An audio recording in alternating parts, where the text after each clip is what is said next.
Hello. So, we are going to be going on an adventure into the Underdark. You guys are a known party of adventurers.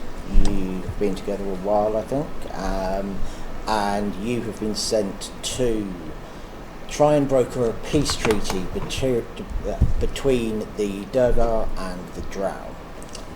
There has been a war going on for some years, and that war has been pushing deep gnomes out as refugees, and it's been pushing monsters out into the above world, and you guys need to try and stop that. You have been asked to try and do it peacefully if you can, but if not, then violence is an option. So I think we'll go round, and if you can introduce your characters, and then if one of you can just give a little bit of history about the party and how you guys got together, that would be great. Shall we start? Actually, let's do it in order. Holly, do you go first, please? So my character is Helga Ironfist. So she is a mountain dwarf and a fighter. She grew up in a big dwarven family, part of the Ironfist mercenaries, and she's always been the youngest, sulkiest member of the family. So she sort of tries to use her family name to get by, but she's trying to make her own way in the world a bit.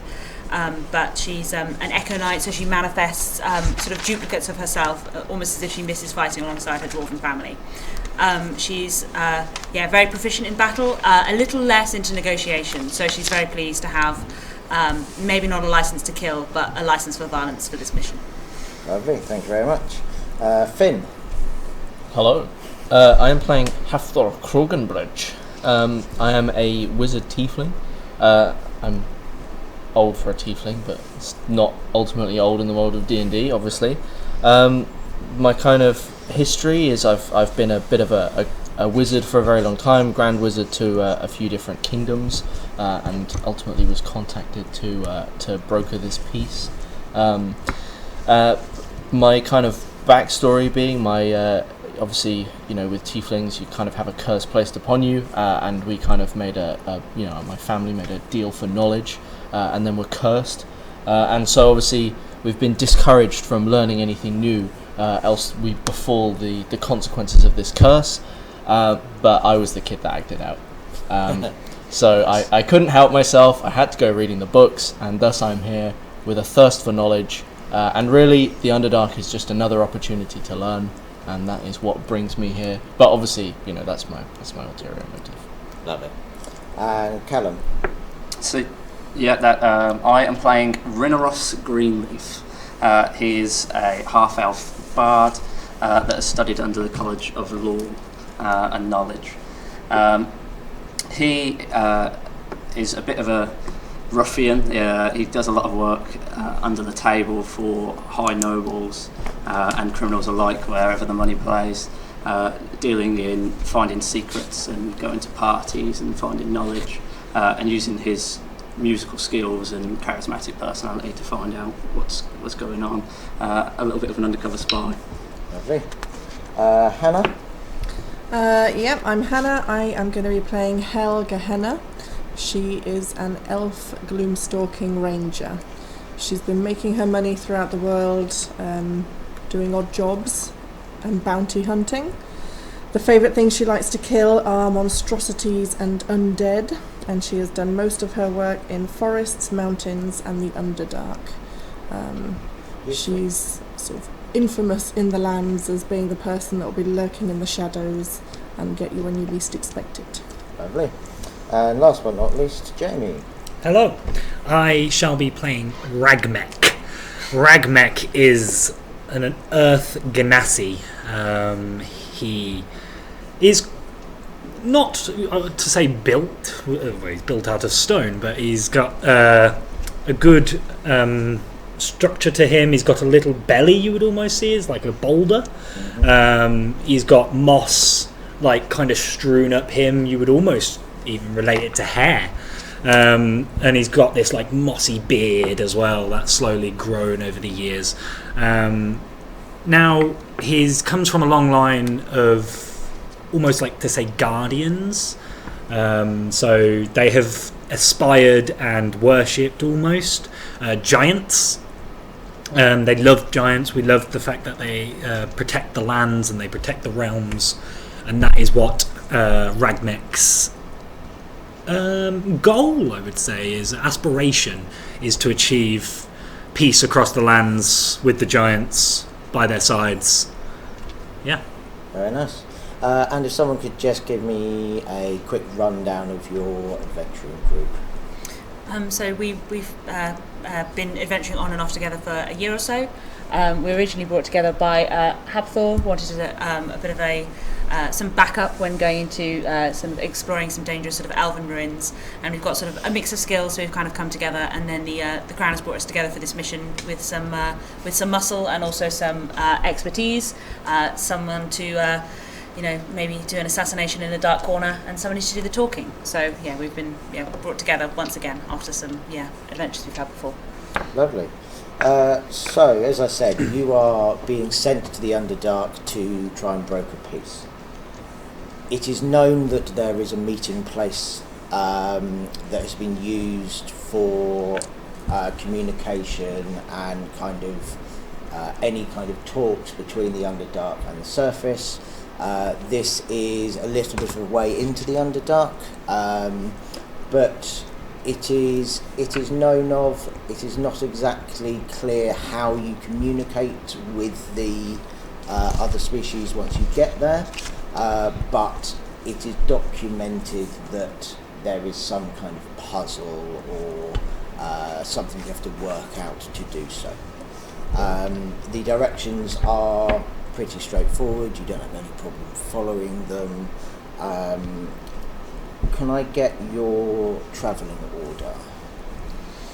I would certainly be at the back. Ragmek would supposedly stand up front, unless are you better at navigations? I don't think I'm particularly. Helga's not known for her observational skills, more just sort of blunder straight into trouble. So I'm happy to take. I'm happy to take second, or I can sort of guard our rear as well. Yeah. So, I'm guessing you're going to be in the middle. Somewhere in the middle, yeah. Squishy wizard. lovely. Yeah, same. I'll be somewhere in the middle. Okay, so maybe us. Yeah, Ragmek in front, Helga second, then The rest. Bard, wizard, and then Gloomstalker at the back. Sorry, who was second again? I'll be second. Sorry. Second. Lovely. So you guys are travelling through pretty wide passages at this point. This is an area of the Underdark that has been explored, the other thing, can I get everyone's passive perception? You've done that before. Okay. Yeah. Minus 10. So you're not going to see it. No. Mine is 16. 16. Oh wow! Yeah, Okay. strong 9. Leading the pack. Yeah. So Helga, yours was 10. Halfball, I am at 17. 17. Nice. And Greenleaf, I am at 16. 16. There's something you can see over our shoulders to watch what's going on. Yeah, we're definitely trying to peer in front and look down the corridors of what's going on. So as you are travelling, for most of the way it's been pretty easy going. You've seen, some fauna and flora that you would expect, but you get to a place where the passages narrow slightly, and before you see it, a room is opening out in front of you, and Halfbore, Greenleaf and Hell, you can hear some grunting and some does anyone speak Knoll or Goblin? You are all experienced enough adventurers, though, that you recognise the guttural sounds and grunts. You would all think there is some kind of, you recognise Noel, you've fought many in your time, and there are also some goblinoids in that room in front of you. I'm guessing somebody puts a hand on our shoulders to stop the stomping march. Well, I'm presuming I'm like second, third, so I'm going to stick my hand on your shoulder. Wait. There are goblins ahead. Ragmate, goblins ahead. I cannot see them. Can I see them? You cannot see them, no. Wizard says he hears goblins. Yeah, I hear them too. I mean, I think pretty much everyone here has got dark vision. Can we see them, or is it just like... So you're you're still in the passageway. You can see maybe 20 foot into the room, and you can't see anything, but you can hear they are in that room. Okay. I mean, we're here to negotiate peace between Dwergen and Drow, not goblins. I mean... Is this the only way in? You would not have been told of another way. This is the way to get to the meter square. We haven't seen any jut-offs, so we must continue down. It is the only path to take. The path of righteousness. Righteous slaughter. Well, goblins and gnolls, they're not... Although they tend to be violent, they're not always violent, are they? And we can see if we can slowly pass and pay them no mind, and deal with them if we have to. But we can approach other options first. Do you think, Hell, you could maybe see what is happening up in front? I know your keen eyes. I can go ahead and see what's in front. If we think we want to go through, I can help us to be a little bit more stealthy and quiet. So wait here, and I will go forwards, sticking very close to the wall, because I have a Mask of the Wild, so I can attempt to hide when I'm sort of lightly obscured. So I'm going to try and stick to the wall. If anything relies on dark vision to see me, I'm invisible, so I'm skulking my way very slowly through until I can hopefully see some of these. Lovely. Do you want to give me a stealth check? Yeah.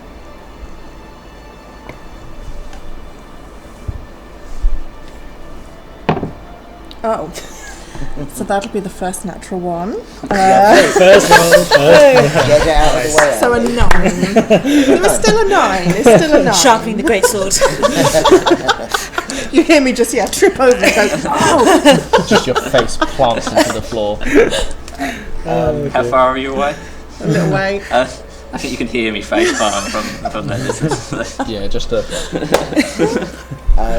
So you move forward. You know you are making too much noise for this situation. Yeah. But you do see more into the room as you move closer, and there is a group of bugbears and a group of gnolls, and they are scrabbling around with their backs to you against the far wall. As you kind of stick your head into the room, one of the bugbears turns around and is like, "You got company? Who goes there?" I'm going to try and hide. I am going to try and hide. Alright, give me another stealth check. Come on. Be better.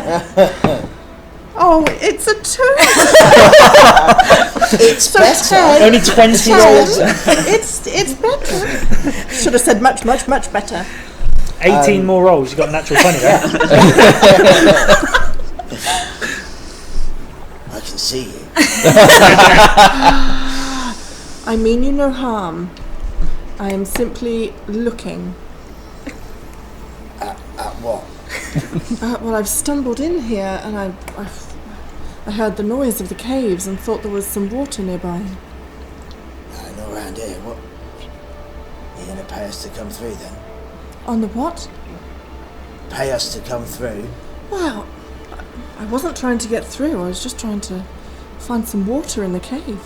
Well, if you want water, it's behind us and you got to come through. Well, look at... I think I'll look outside the cave for now. Thank you. There's plenty of water up there.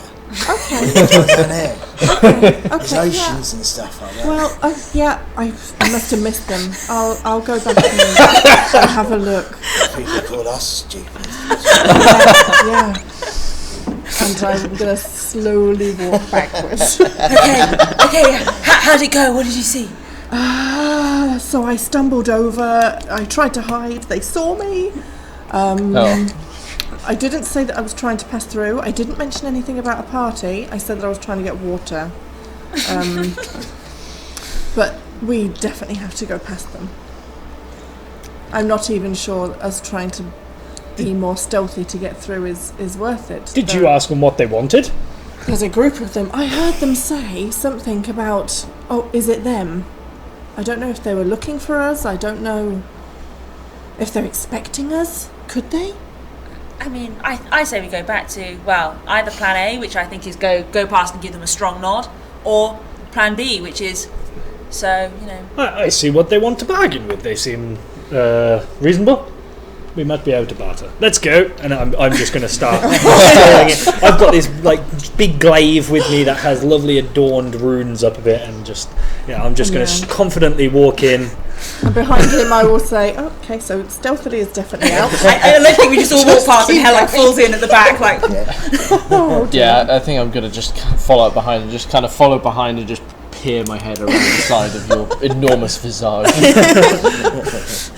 So you walk into this cave and you see the same thing. There's a group of these gnolls and bugbears at the back of this room. You can't really tell what they're doing, but and as you walk in, I would like to present with a bow and say, "Greetings! Now, I wish you. I hear that you are accepting payments for access. Might this be the case?" Oh, so are you cleverer than the last one? Yes. It's like a brief. Say yes. You're looking for water and you really want to look down here for some reason. Pay us and go through. How much would you like, or what would you like? Well, we can use it to trade with the drow. You see, so like, and he kind of gathers food together, and they have this little huddle. And while they have their huddle, I'm just going to turn around and say, they have no idea what they're bargaining with. Can I? Let me see here, because I've got observant. Are they speaking? Are they going to continue speaking kind of goblin or gnoll, or are they speaking undercommon? They are speaking. They're all speaking gnoll at the moment. Right. Okay. Yeah, it's probably not worth casting tongues to see what they're bickering about. But yeah, because normally I can if I can understand the language they're speaking, I can lip read them from afar. Yeah. So it's because the gnolls don't speak common. So, right. So after far too long, this bugbear turns around and goes, "We would like 1 gold, please." And he looks really pleased with it. It's like,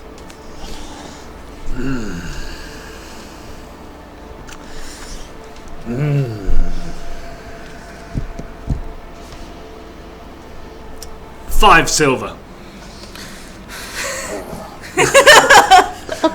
6. You are driving a hard bargain. Yeah. Yes. Clever. Yes. Yeah. But I really, really need this water. Where's the point? So I can accept your offer, but for what reason do you need to give things to drow? Well, they not much food here, so we mine for like bits of metal. Just find it in the rock, and we give it to them. They give us food. But if we got money, we can buy more. Okay, I understand. And I present 6 silver pieces, and I will just He hand will them like over. walk over to you, like massive grin on his face. This is like the best thing that's ever happened to him. Like this is going to give him some standing. Now he's happy that the clumsy elf came in. And he takes it, goes back to the others, and they ignore you. They are just like over the moon. They have done a good thing. As you guys move past, before we head off, as they've been starting to leave, could I pull out a gold piece and just say, I'll trade you for some more information. If you trade you trade with these drow. What sort of positions do they have ahead? Are they fortified? Are they encampments? Not close to here, no. There are some deeper in there. They have like a weird room that's got like it's not right. It's a bit confusing. What do they call it? Magic. Like it's not what it seems. I don't really understand that. Okay, no, thank you very much. Do I believe him? Make an insight check. Insight. 16. To him, you are the source of money. He thinks he's going to get more money. You don't think there's any kind of deviousness going on. And I'll toss him the gold and head off. He is over the moon, speechless. As you move past, can you make perception checks for me?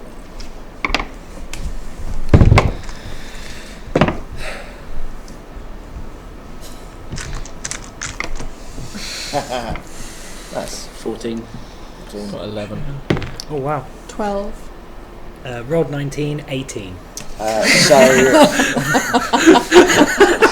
Ragmek, chief negotiator, chief observer, you got it. I mean, Ragmek, you see as you're moving past, this place that they're digging, they are like tossing away chunks of rock, and you are certain that you see in this rock, like they're taking out little scraps of, like, it looks like lead, iron, worthless.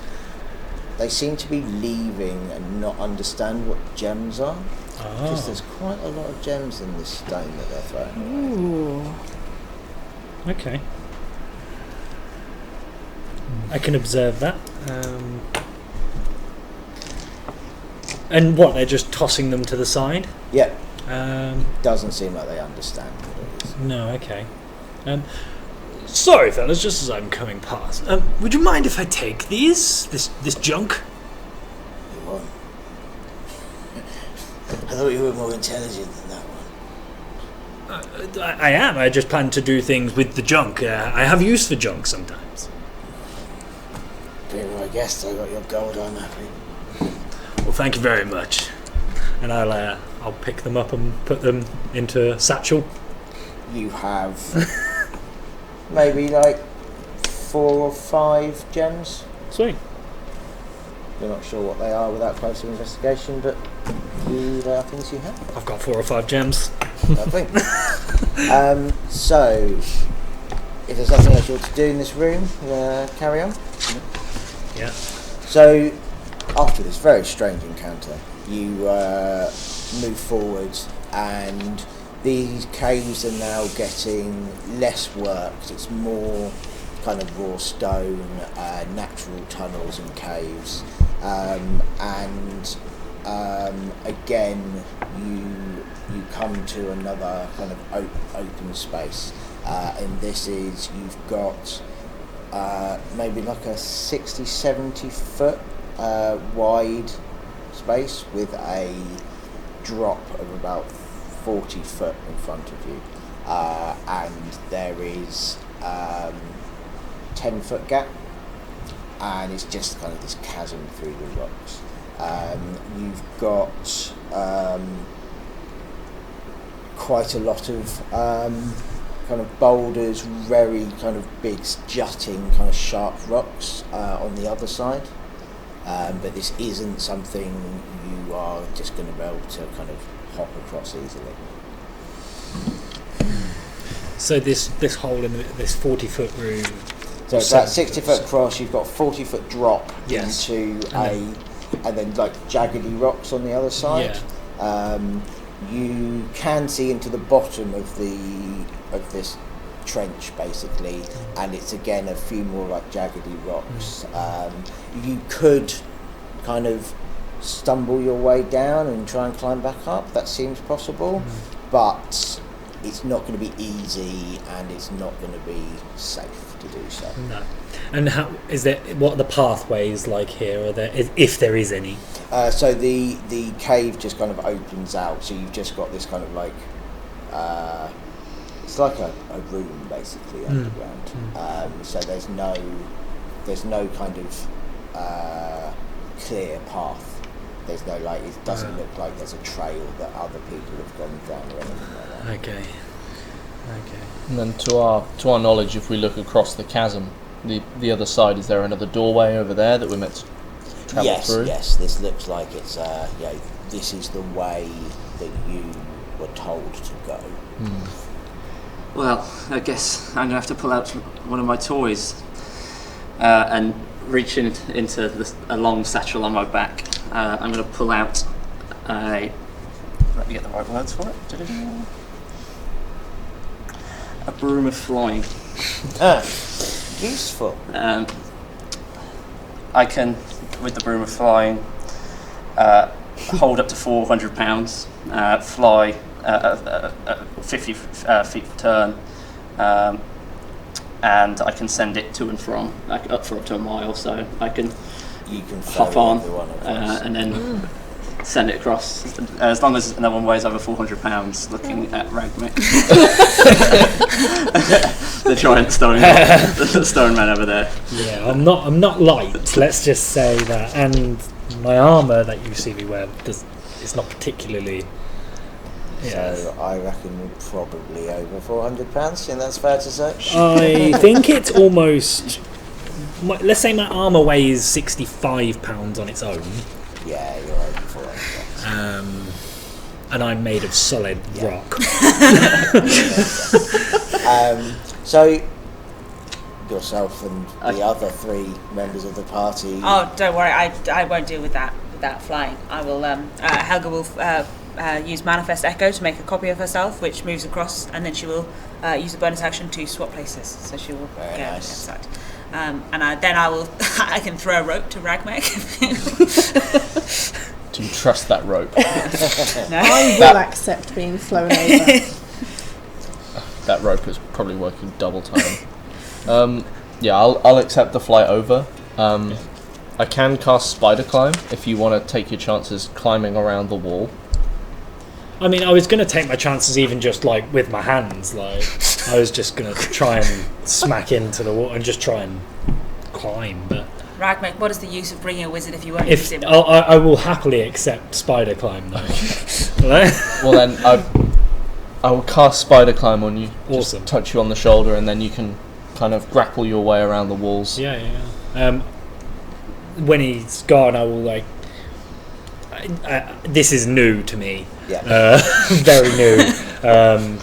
I like solid surfaces, not ones that go around. So I will try. I guess initially I'll try and do it actually standing on 2 feet, and it's like try and walk round, but also like trying to stand upwards. So like my body is like I'm kind of like up like this, but my legs are sideways, and I'm trying to walk like this. It is possibly the most ungraceful thing that any of you have ever seen. Yeah. Helga is clapping and cheering. Like, yes, Ragmek! Is it like Wallace and Gromit? You know, the wrong trousers. You know, Exactly. It's like that, and he's just like flailing around because he has no idea what to do with his upper body. My legs are that's it. My legs are just managing to get me by. It does work. Yeah. And you all have a fantastic story to tell next time you're in a pub. Yeah, oh yeah. Helga is slapping her legs. This is the best thing she's seen in a long time. As I get down, I tell you all though, this doesn't leave this cave. And the bard Don't is you already worry. writing a song. Yeah. I've drawn a little doodle in my book. Like, I'm sure it would be great when I'm in a tavern somewhere in the future and hear this being sung. So you have pretty easily circumvented this obstacle. Again, you start travelling again through these caves. Can I get a perception check from Huffle? That is 14. Oh no, sorry, 15. 15. I can count. You just managed to see and flying towards you out of the corner of your eye. Can you make a dex save? Alright. Please. That is a 13.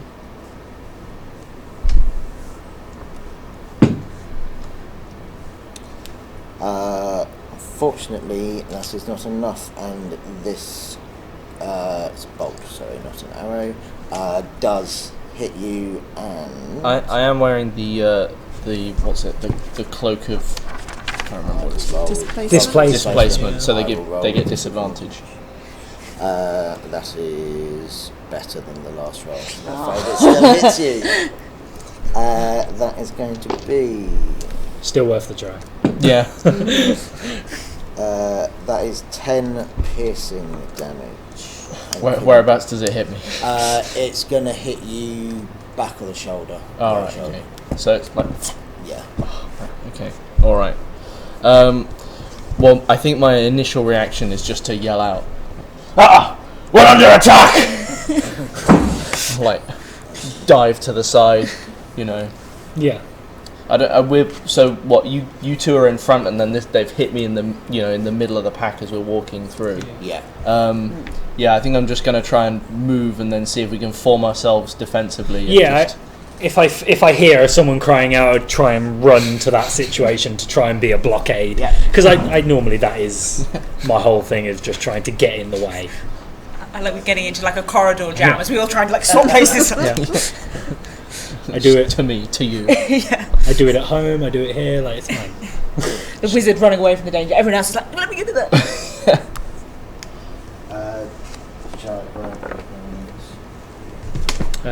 Yeah, there's mine. I'm not big yet. Not big yet. Where were you? Well, I was second from the front, but I will be trying to get to the new front. I was at the very front. Middle. Sorry, that's there. Sorry. I was at the very front with Is that your? thingy. I'm the one with the sword. Yeah, that's it. And where were you? I'm at the back. You can't be surprised either. That is true. Can I get You're an initiative roll? unsurprising person. Havthor gets hit with an arrow, and you're like, I knew it. Hathor is at a 9. He is shaken. Low rolls today. Yeah, but you got. Oh, that's Of course, 9.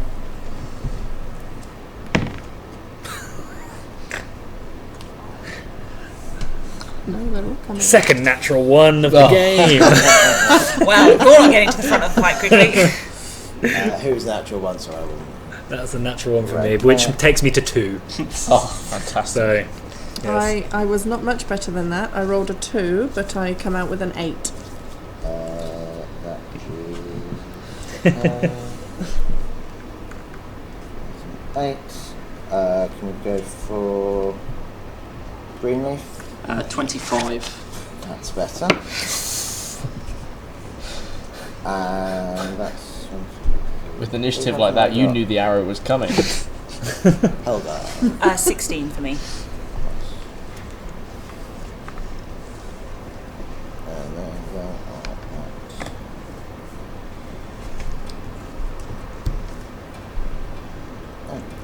that. Lovely. So what I'm going to do is everyone apart from is it Hell with the you can't be surprised. Is that right? Yes. Yeah. So I'm going to go through a surprise round. So as you all kind of turn to see what's happened, another bolt flies through the air, and it is going to aim at who's at the back. That's At the back is me. yeah. So that is going to aim for you, and we are on a critical miss. Oh, Hey. lovely. Just flies, kind of shoots, hits into the rock to your side. Doesn't do anything. The ones are rife today. This is indeed. It is on your go. It is my go now. Wow, what, did everybody roll that low? No, you got Oh, no, you Oh, got- yeah. surprise! Okay, I see. I am going to run. I don't know how I'm not going to be able to reach. It's like, what I'll do, I'll come up and stay there. Seems to make You will sense. move over. I'm going to come over to say this edge over here. No, I want to come right back in this Oh, corner. you're going back. Yeah, and once I'm there, I am going to shoot my bow. Yep, are you aiming at the one who shot you? Yes, please. Was that guy? Yep. Okay, right. Now bear with me because I have to try and remember everything.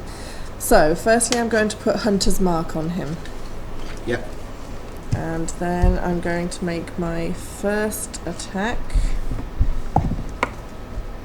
which I would be a +10, but it's -5. So that will be a 22 to hit. That definitely hits. Okay, fantastic. That's one hit. I'm going to make this as easy as possible. So my second hit will be a 21. Also hits. Fantastic. And then because this is my first round, my first turn in this combat, I am going to use Dread Ambusher as well and get an additional attack, which will be a 23. Rangers for you. So 3 hits. That's okay. it, lads. Fight's over. So 8 plus 16, 24 damage with that. The additional D8, 7. And then 3d6. Yeah. 8, 9. Have you tallied all this up? I've been brewing. Okay, fantastic. And then my last 1d6 for Hunter's Mark, that was another 9. And then my last 2 just from Hunter's Mark. That's my done. This is bloodied. Very nice. I'm just trying to think. No, You only That was rolled my one. first That was your attack. first First attack. attack. good lord, right, here we go. Oh, This is why I try to make myself so many notes. Yeah. Okay, so then on the second hit, it is going to be 3 plus 16, so 19 points of damage. Because they're always The sharp. Hunter's Mark is 2, and then the Oath Bow, I need that back. So 4, 8, 9. But I removed that one because I won't get the Dread Ambusher on that. Yes. Ready for the third? Yeah. So that will be 1, so 17. Add 12. Add 4 for Hunter's Mark. Would you like to describe how you killed this Okay, so I feel like poor a assassin? flurry of arrows have been shot into it, and the last one goes completely through the eye, and they just fall backwards. He's just doing his job. He picked the wrong person to Picked the wrong job. Yeah, he did. So that is them gone. Anything else? No, I think I've done enough. I think you have to. I think I've done Take a enough. break, lean against the cave wall. You deserve it. So it is now the last remaining assistant. He just kind of looks with wide eyes at his partner on the floor. Looks up at you guys. To me. It's like, I'm just doing my job. Like I was sent to kill you guys. Like I don't want to die. Why were you sent to kill us? The drow. They hired us to attack you. They knew you were coming. I knew. Lay down your bow. He instantly drops it. Okay. If you, maybe we can talk some and have some understanding. Anything, just that I've never seen such. I've seen him kill hundreds of people. Well, he has clearly never met me. He just then takes out, drops knives on the floor, drops his sword. He is just absolutely like, I'm not fighting these guys. Okay. If they knew about us coming, why did they want us dead? I'm just a hired hand. I didn't tell me that. I've heard about our negotiating prowess, is what it is. Can you tell us which house or party or? It was the ruling family in the city. Leftglen. Of what city? Do I already know? Sorry. Yes, you would already know. This is the main Drow city. It is called Darkbow. Bough. You say Darkmount. Bow. Oh, Dark. I don't think letting him go is the safest or smartest move. He will tell them. Well, think you'd we say bring him that, with us. but at the same time, if we've killed his friend, and he's never seen anything like this before, you can count on the fact that perhaps he may intimidate them into changing their minds about their course of action. Or it gives them extra time to get more helpers, stronger ones. Have you seen any other groups hide on your travels? Is there anyone else lying in wait? Not that I know, no. Insight check. I don't believe it. Natural 1. You What's do that? How many believe we it. had today? Too many. You can't tell. There's no kind of indicators you can see from this distance. And from the royal family. That's what I believe. I don't think they want negotiations to succeed. That makes 2 of us. Fantastic. Well, seemingly they are the aggressors in this combat, as we have been told. Perhaps they are not interested in negotiating in the slightest. Perhaps they are winning, and we would just be setting them back. You can count that along the road on the way there, we can absolutely meet further combatants. We will fight more.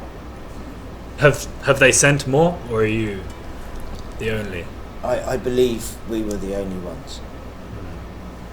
Well, clearly they were expecting not quite this party to arrive.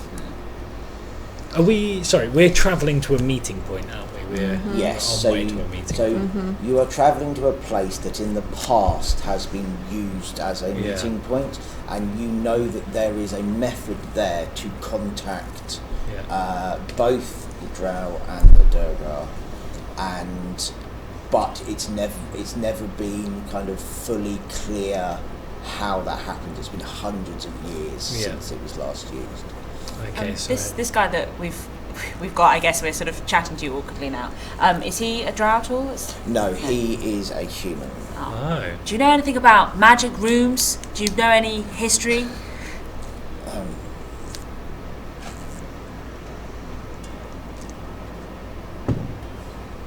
He happens to be a history major. Fantastic! Come on then! What were the chances?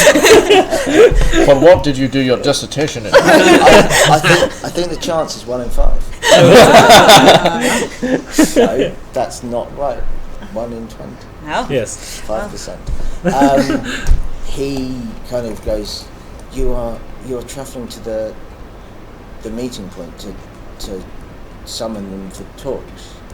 Yes, do you know of it? Yeah, I have read about it, yes. It's Fantastic, you're invited. Welcome to the party. Come along, dear chap. We haven't got time to waste. And I genuinely just start like shifting on like. I think as we walk, I turn to him and I say, "Let me be frank. You failed in your role to kill us." Still be me. What is your name? Well, Would you like to name your assassin? It can be Frank. I like it. Let you be Frank. Frank the Hi. assassin. Frank. Can we sandwich Frank the assassin between Ragmek and Helga, just in case he gets any absolutely. ideas, sort of up front? You know, I just don't want Do to you- risk. I just don't want to risk him stabbing the wizard in the back while we're again. Look, I'm not that afraid. I think he's thoroughly crapped himself. Yeah, well. So, yeah, And also, I'm just reminding you that even if he was 600 feet away, my arrows would still hit just as deadly as they just did. We know. I mean, We if know. Slightly paler. Yes. If you want to chat to him at the back, that's Well, fine. We know. He's not going anywhere. I turn to him as we walk, and I just say, "Let me be Frank. You're Frank. Anyway, moving on. You can count on the fact that if you failed in your role to kill us, with us is the safest place that you can be. I mean, that does make sense. I'm sure they won't be happy to find us still alive, and if you've not succeeded, then having you follow with us is also insurance for us." If a drow has anything to do about it, you would not be here. Yeah, death would be a grace from what I've heard from the drow camps. You would be paced. He is so like overwhelmed about what's happening, and then he's kind of like going, I think I might be all right. Like, how have I? And he's just kind of silently being like, I'm just gonna shut up because I seem to be in all right situation. I attacked these guys, they absolutely eviscerated my mate, and I'm somehow not dead and seem to be useful to them. I'm just gonna History shut up. is useful, children. Please. And I think as we go, I'm just going to snap the remaining bit of Oh, the yeah. arrow Are you off. okay? I'm really sorry. Don't worry about it, son. I've had worse. As we go, I'll tell him to get his things as he's joining us. Say grab your things, because I It's all in my pack. So I've got it. Does he have anything? Yeah, Does he- pick up your knives. yeah, I mean, pick up your Yeah, weapons. pick up all of his knives. Yeah, off the yeah, floor. yeah. He like stumbles does. around. Yeah, like he's got far too many knives. Great. Does his mate have anything interesting before we leave? Oh, that's a bit rough. Maybe that guy He can- just turns away as you go over. There are a lot of knives. They're assassins. There is a very nicely made crossbow. There is 7 silver and 4 copper. I'd just take the crossbow, and that's all I want. I'm just looking for something useful, and any bolts he has. So I believe it's a light crossbow. Yes, it is. Yeah. I will wait till he's walked a little bit further away. I will go over and pull each of my arrows out. You have your arrows. I always forget to do that. Going to land at once. He, as you continue to move on, he can see it kind of click in his head, like, I should probably keep being useful. So he kind of goes, the room that the meeting place is, it's not well documented, but there's meant to be an illusion there, and like a puzzle. Now, no, the actual solution to the puzzle or details aren't clear, but I did find a little like scribbled note in the side of an old book about it that like, don't be tempted. So I'm not entirely sure what that means, but Temptation. It is a sin, but we are not tempted by anything. He tries to sound confident, and sometimes he loses his way a bit. He wants to be. are you confident? I think it's fool's confidence sometimes, and sometimes he just wants genuinely the best, like for everything. So he's a painfully optimistic sometimes. Good. A painful optimistic. I can understand. Cool. So again, you travel on. He knows the way. He is guiding you there now. And after another like 45 minutes of travel, he turns to you and goes, "It's just through there. Well, what are you waiting for, Frank? Just pick him up and throw him. You want me to? No, I'm not. If anyone's going to be tempted to take anything, or I do not think a half prisoner. I don't mean to be rude, Frank, but you haven't made the best life decisions to get you here. So, I don't mind taking the lead for a little while. Psychic damage. Hey, vicious mockery is my style. sorry. Frank cries. But I don't mind taking the lead for a little while. This room doesn't seem. I will be right behind you. Dangerous. I'll put a hand on your shoulder, and you know, I mean it. I'm there. I've got your 6. Yeah. So Brains up a front. Yeah. it's probably easier if I pass that around. Okay. That is the room. Awesome. Kind of a hearth and some pillars, and then 8 pillars. There is a pile of. They are not pillars. They are different stonework on the floor. And in the centre there is quite a lot of golden goblets, jewellery, really nice finery, especially like you have all kinds of money, right? So this is good quality stuff. Well, that's clearly the temptation. Do not touch it. Frank, great. It's great to have you here. Have any of you seen The Last Crusade? Are we all in the room? Do we all go in the room as well? That's up to you guys. I thought it was Yeah. just Do you wanna- Yes. Greenleaf that had gone in. I think just the temptation of knowing more about this kind of arcane room, I'm just drawn straight into the middle of it. Just the thirst for knowledge. So I feel like I do stick close to you. If you go in, I do stay behind you, just as a thing, because if I need to grab anything or grab anything, I can. And I'm going to turn to you and go, if anyone tries to touch any of this, stop them. Of course. Including myself. Of course. I am not blinded As by I'm greed. coming into the room, I would like to cast Find Traps and just have a look around and see if there's any traps that could get us into trouble. Can you give me the actual text of that? You sense the presence of any trap within range that is within line of sight. A trap for the purpose of the spell includes anything that would inflict a sudden or unexpected effect on you, harmful or undesirable, which was specifically intended as such by its creator.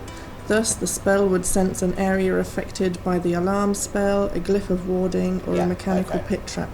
Thank you. Okay, Sorry, I didn't mean to cut you off. that's fine. It was good. I knew when to stop. So there is some definite kind of pings going on in this room. It's not kind of like a direct, here is a hole in the wall, but there is, if you do the wrong thing in this room, there will be negative effects. It's kind of centred around the 6 bits of stonework on the floor and the central plinth. Okay, so I would sort of say, stop. We need to be careful with this. I sense that there are some traps around these pillars and the stone. Perhaps if something isn't done quite correctly, there could be some trouble. So we must not rush at this. Okay, thank you. And when she tells me this information, I'll stand there and say, "Ancestors, guide me." And I just want to pulse out a divine sense, basically detecting good and evil within 60 feet. And I know the location of any celestial, fiend, undead within 60 feet. Just if we're in a creepy ass tomb, I want to be knowing. You get the location, you said, yeah? I get I know the location of any celestial, fiend, undead 60 feet. There are undead behind, under the floor. Did you get to know like how many exactly and what they are? How far does it go? You know the location of any celestial, It just says fiend. You know the type, so I know what type it is, but not its identity. So yeah. I also know if anything's been desecrated or consecrated with the Hallow spell. No. So yeah. So there is. There is. I don't know a number. Undead under the floor. Okay. Halfboy, you said you went straight to the centre. Yeah, I'm kind of investigating around the centre of it. Is there any way I can roll Arcana on it? Yeah, to see? absolutely. I would say that to the party, by the way. That there appears to be underneath us an amount of undead. Now, whether they are that would always be living, wouldn't it? I think, is it, or are they just dead? Do you know what I mean? I think to be undead, they have to be Right. walking. Right. Okay, I'm just having him. Wait, suddenly wait. You're just having a moment where they're deceased, but they're alive. They're still here. I questioned it for a moment. Yeah. I rolled a 22 on Arcana. Ooh. So this is clearly illusion magic. There is not anything here at this point. You also sense that of these 6 bits of stonework, you get a sense of there is a correct. I never know how much to give with for things like this. Let's say that you get a sense that there are 2 of them that are different. Okay. Can we go over and look at each individual one? Yeah. Is it just you doing this? I'm going to assist him. Cool. So you can roll investigation with advantage. Okay. Meanwhile, I think Helga is standing quite far back away from all of this stuff. If there's a trap to trigger, she doesn't want to be the one who does it. Just as a recheck as well. So is the magic on the illusion magic on the middle in that half, right? Yeah. Okay. And did you get anything about the stones? Oh, you just want me to relay that information along, or? Yes, and also I just didn't take it in because. Yeah. Looking at this plinth. The gold, it's not here, it's an illusion. The stones, there's something different about 2 of these, but just checking. I got a 14 on my investigation. I'm assuming that's probably not enough. It's not, I'm afraid. What you can tell is that these are this whole place is very well made, well kind of designed. You can't see any these don't look like pressure pads. This, and with your Arcana check from before, these feel magical. So it's almost like a rune if you stand upon it.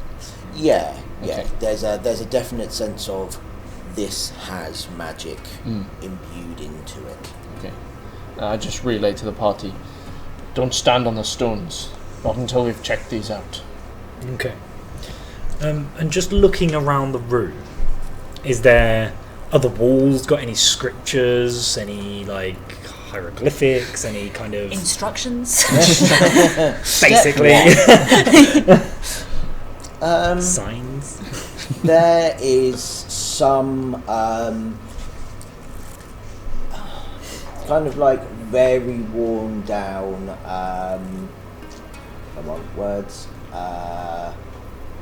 etchings, basically. So it looks like, whenever this room was created, this was decorated quite intricately. You can make an investigation check to try and see if you can make out what any of it was meant to be. Let's see how this goes. Investigation, you say? Yes, please. 5. There are lots of pretty patterns. Yeah. How are you doing? I am leaning against a wall, thinking with all of my might, which is not a lot. And I'm gonna say out loud, you don't suppose we have to just put some coins on these stands?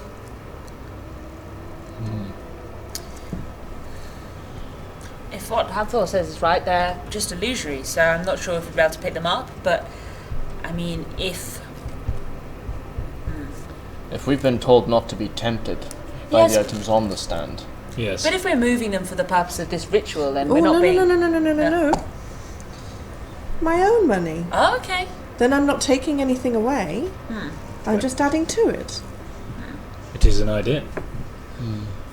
The pressure plates seem very ominous to me. Well, But so do the markings around the room, but they just look like pretty pictures. are they pressure plates or are they scales? I know I have a set of scales in the kitchen. I did, just to clarify, I did say they are not pressure plates. Yes. Okay. They are magical in nature. So we've looked at the plate itself. Is there any way to know? You said that there was 2 that were different to the other 4. Is there any way to tell which are which? You would. There will be a way to tell.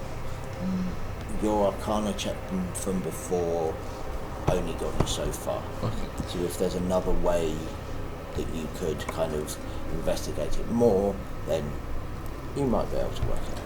I mean, if we need anyone to stand on one of these things and see what happens, I'm, willing to give it a go. Walk over and whisper in your ear. We do have Frank.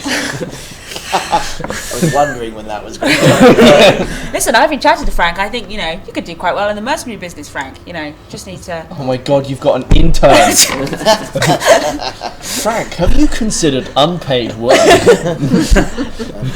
I can imagine you've got an arm around him, walking him over to the plate. I've given him an Iron Fist business card. I'm trying to start off an offshoot of a business. First, you'll start by pouring grog, but later, you'll gain experience that will be invaluable. Listen, Have you ever heard of pyramids? I'm not trying to get Frank in a pyramid scheme. I'm offering myself to stand on these things. Look, how about I give it the first try, and then maybe Frank, you can take the second one. What does anyone reckon? I mean, I can, I'm worried, you were saying undead under the floor. I'm worried we've got some kind of hatch. You said not a pressure plate, but what if these are sort of trap doors? But I can teleport myself back to my echo of myself. So if I do end up in a horrible pit of zombies, I can just back out again. While she's doing this, I would like to just, with the coins that I had in my hand, just put them on one and take a very quick step back, just to see if anything happens. I've made him get up. So The GM approaches. Which one are you putting in? I'm going to be leaning on the wall closest here, so I'll say the closest one to me. But I have. Remember, there's 2 different to the other 4, so. We don't know which ones are which. Yeah. Well, you know. You know 2 are different. You know 2 are different. But you don't. But do you know which 2? No. No. Okay. So yeah, I've. none of us know which 2 are different. I'm going to be stood here because it's closest to me. I'm going to put it on that one there. Oh, Lord. Nothing happens. Okay. Oh. That dramatic effect of... I mean, I wonder if... so this is a place of negotiations, the idea being that it's a neutral ground for 2 parties. I wonder that we would need either one of the 2 parties to stand on one of the 2. Like, there's something different about those 2 spots. Is it like walking up for doing Yeah. like some kind of negotiation, Well, like the British spies or something? I or? like what you said about scales. I like the idea that we had to balance the 2. So maybe, how many gold did you put on that one? Let's say 16 gold. Oh, I had a handful. Wow. All right. I'm Money bags thinking, over here. I'm just going to walk around Okay, and put them on each. Right. Okay. I'll take 8 gold off that Okay, pile, sure. and I will put it on the opposite pile. Opposite side, and then Yes. we'll work our way down. Yeah. Okay. Does anything happen? So you put. There's You've got still 8 on there, and then she's gone opposite. Yeah. And Yeah. done 8, and then we're going to do 8.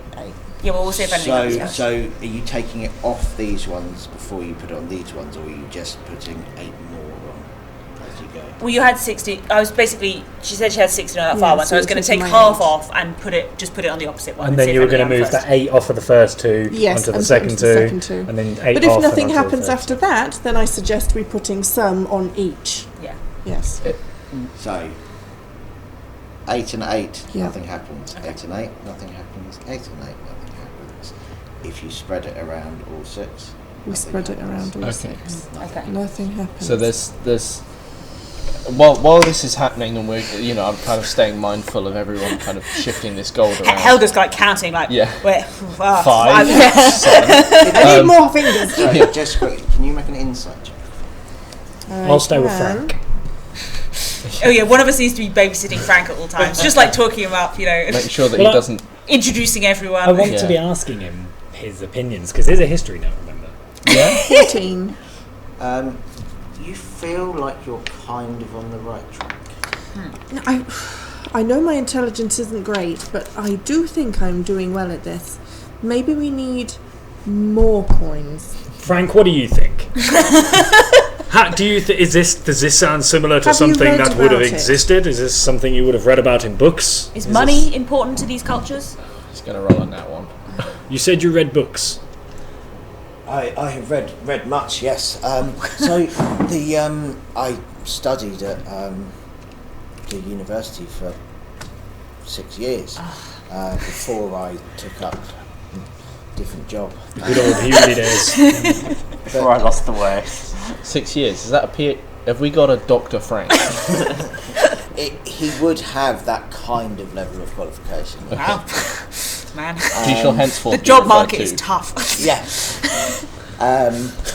He goes, let me try and think about what I've read about this room. So you said there were 2 that are different. Now this looks like it was built by the Durgar from probably 3.5. No, that's 3,400 years ago.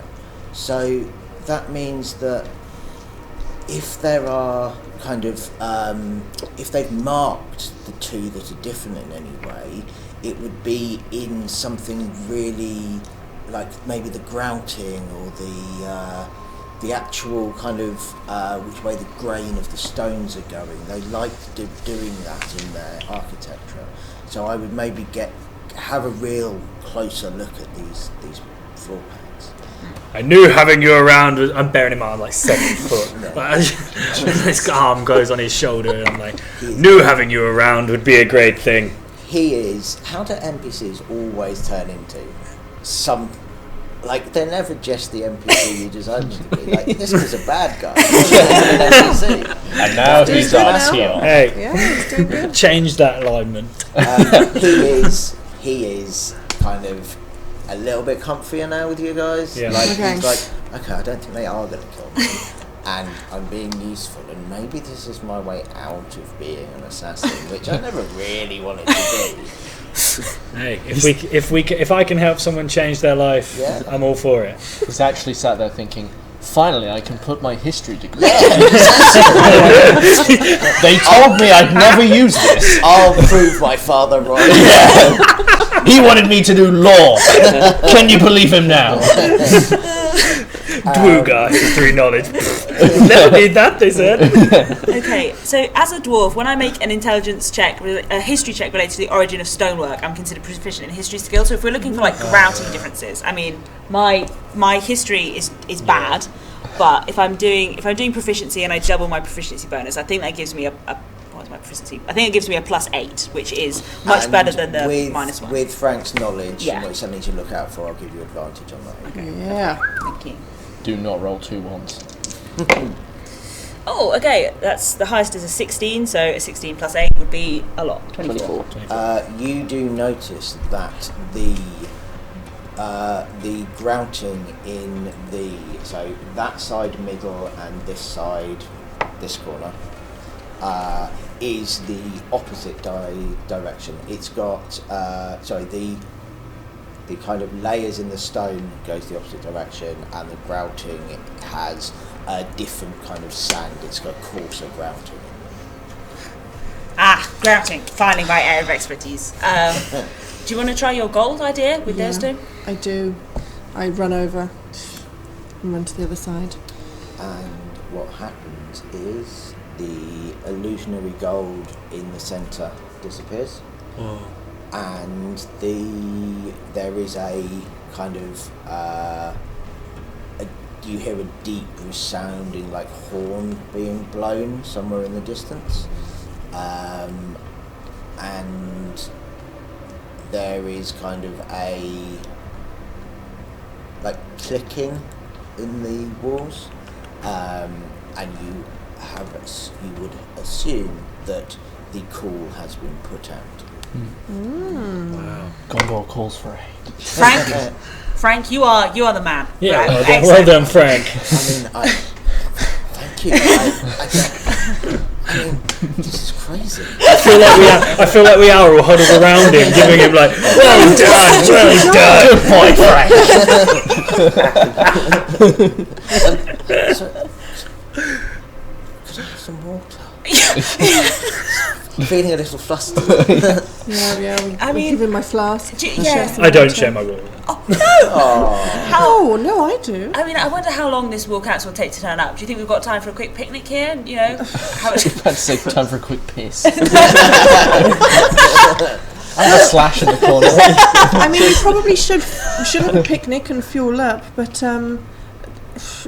they're not friendly with each other. No. So we may need to prepare. Yes. In case the negotiations don't go well. I know what you mean. I get out my sword. Well, and you can count. Sword down, tentacles away. Let's think about it first with our minds. You can also count that when the drow show up, they won't exactly be pleased to see that we are still alive. Oh, we should probably. That sounds like more of a them problem, if you ask me. I think we are. Can I kind of they're not going to be very happy to see me. No. Frank, has anyone Don't got anything worry. we can help to disguise Frank? Don't worry. I've got polymorph. That might be a bit extreme. Hang on. How long does it last? Hang on. An hour, I think. Okay. What can we turn him into? That's a bit extreme. Giant ape. Frank, how would you like to be a giant ape? Just for an hour.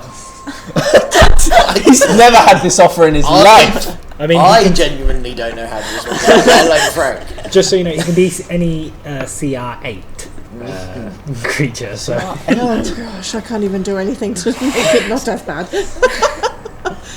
Frank just looks at you like. I mean, There's a few options. I can turn you into a cat or a dog. I've always wanted it. He looks at Ragman and he's like, is he being sick? Oh dear Frank, it is merely an option. Not saying we're going to take it. Just it could happen. but it Just would be keep prepared. you safe. Are They you wouldn't telling know me you. you've never wanted to be a dog before? I mean, I've wondered what it would be like. Just to imagine run the through wizard fields. trying to convince him. I've never seen a cat like be able to lick itself. And I've always wanted a dog, Frank. So we may be in business. It's not permanent, is it?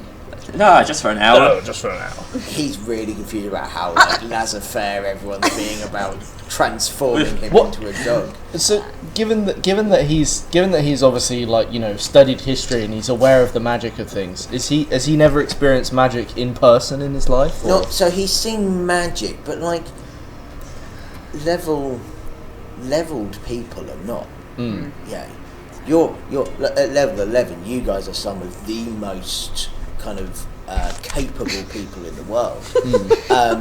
So he knows that there is magic. He has seen kind of low-level magic, but he's heard of polymorph, but he doesn't know the details of how it works, and he doesn't know whether what he's heard is the actual truth.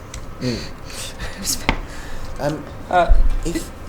it's the only way to keep me safe, I don't think it's the only way. I think maybe we could make you up and we could try and make you camouflage. Frank, how have you wanted to be a woman? now you're talking. Can I just cast prestidigitation and give him just like a tankard and just pour him some water out so that he can have a drink and just cast it and just to show him that we are giving him we're an perfectly illusionary magically tankard? yeah, just as a I could always I have this quite neat trick with a rope, and as long as he can climb up the rope, he can be I am not into that. Well, it Frank, was all, would it you was like all to be very a woman? innocent. Would you like some rope? Would you like to turn into a dog? Would you like to lick yourself This clean? is like The rope takes you to a very safe space. Yeah. The rope takes you to a very safe space. Yes. I believe we've seen you use this before. Very safe space. Frank, just what's to your an safe extra one? dimensional space. Oh, how long does that last? An hour. Okay. Yes, this is a very doable thing. And if we don't want everybody to be present, we can always hide them up as well. We've seen Yes. this trick where Yes. we walk up, we go stands above, and they can be in the extra dimensional space above. For now. Sorry. Extra done. Don't worry. Don't worry about it, Frank. A little We'll nice explain it room, later. a Frank is comfortable overwhelmed. little room, just a comfortable I little mean, room. we also have tiny huts. Yeah, I can also put Tiny up, which is 8 hours. He can stay there all day. Just chill here, Frank. We're not giving him a holiday home. We're just sort of. I think we need to prepare for them arriving. Yes. And they are coming now. We must act quick. Well, now I know we need to find out why the Drow sent these very accomplished We assassins the after two it. assassins that we killed, both of. Yes, but we are here first to aid the resolution of the squabble between the two. Our beef with the Drow can No. come after. I think that we should at least conceal the party for the most part. Yes. Perhaps myself and Master Greenleaf over here should stay in the room and await the arrival of the emissaries. Well, we know our talkative son over there. I don't mind a chat or two. So I don't mind waiting up in the rope with old Frank. I'll keep you safe, don't worry. Thank you. And especially if our friend Hel is here. She is quite proficient with the bow. I have seen. Yeah. Ah, yes. Yeah. Sorry about that. War flashbacks. Yeah. I mean, it's perfectly all right. Yes, no, we are fine. Don't worry, we are fine. Shall we wait in the up above while? Sure. It's been a while since I've had to climb the rope myself, but yeah, sure.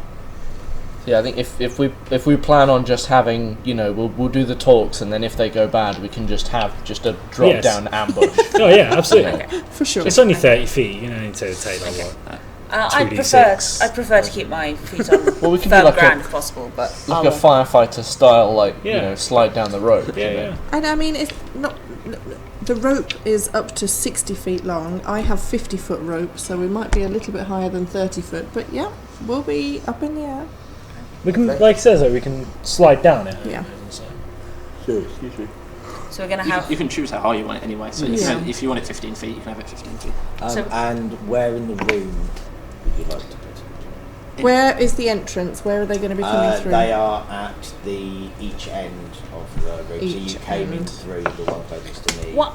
Centre back wall. What I'm thinking of that, if we do have a negotiating party who are going to be visible, maybe they can be on one side, of the, like on the left-hand side of the big thing, and then the secret party can be on the other side. So we'll have 3 on each side, but Sure. 3 of them will be here. Yes.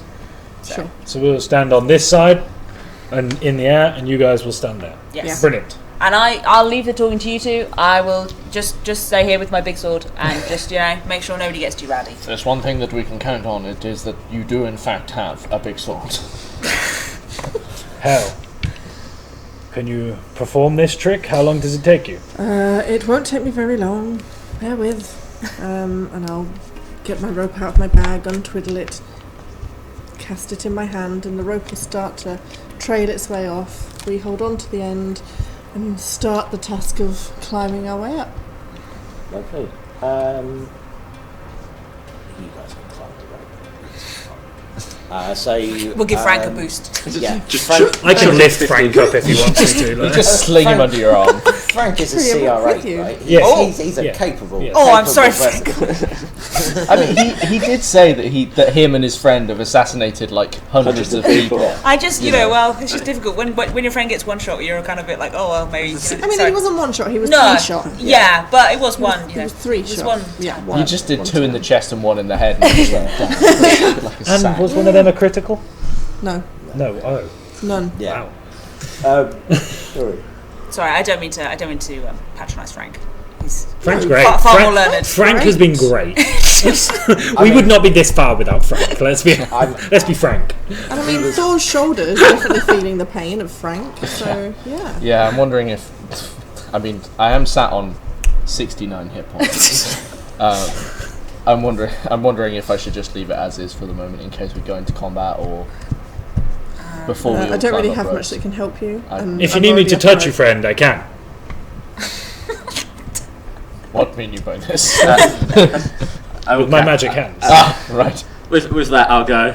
It's all right, friend. I'll sort it and cast Healing Word and be like, it's going to be a beautiful day. What's it give me back? 1d4 plus 5. So gives you 9 hit points back. Oh, so I'm at 78. Very good. So Frank shoots up this rope, no problem, and you two climb up as well. Yes.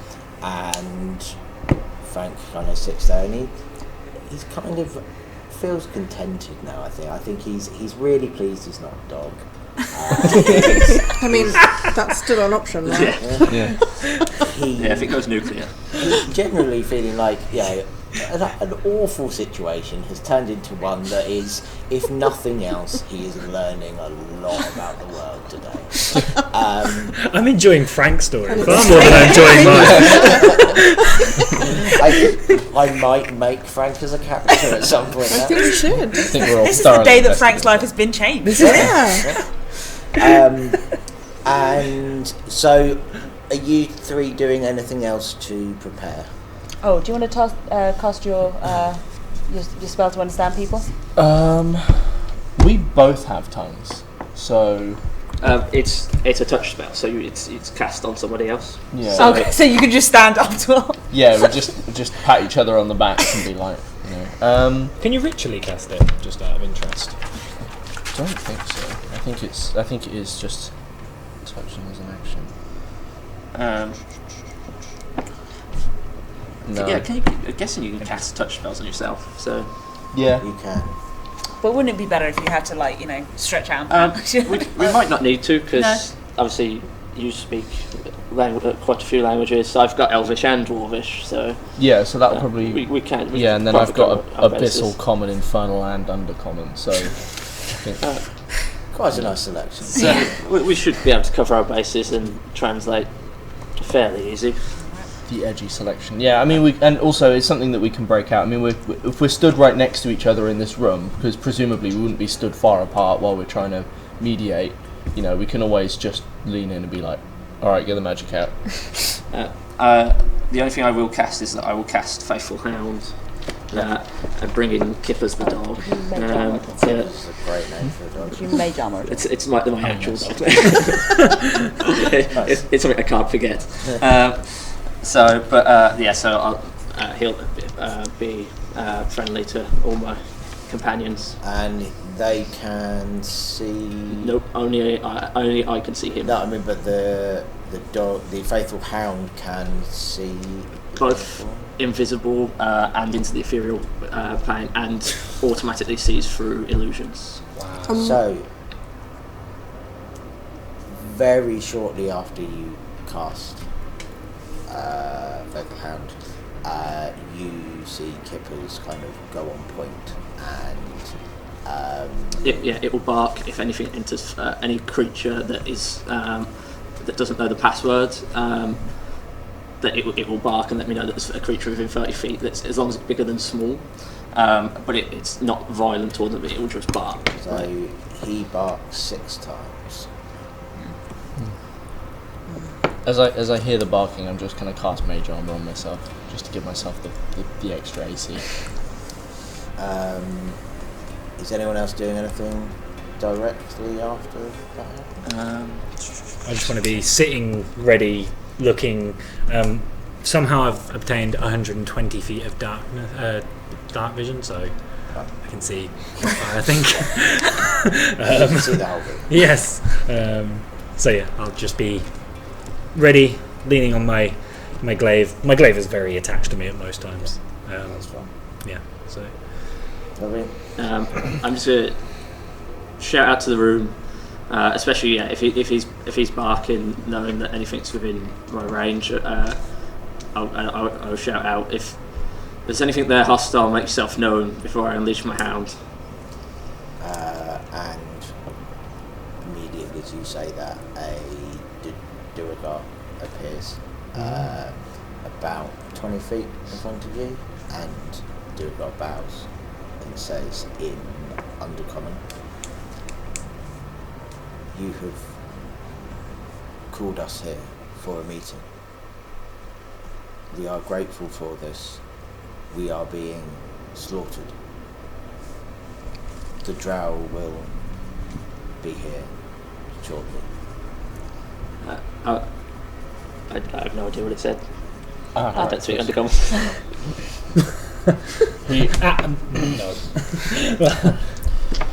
He made his greetings, and he stated in no uncertain terms that he's glad that he's here to end the plight on his people. Oh, I can speak common. Sorry, it is not often that we deal with people from the surface. It's not a problem.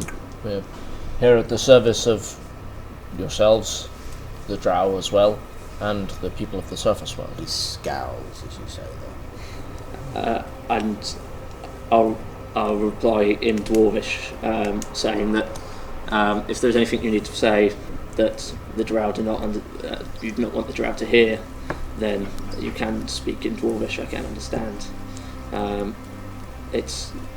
I will also be doing that the opposite way with the drow. I can speak Elvish, but it will give you a chance to, if you see something that maybe we do not, that you can relay that to me. That is a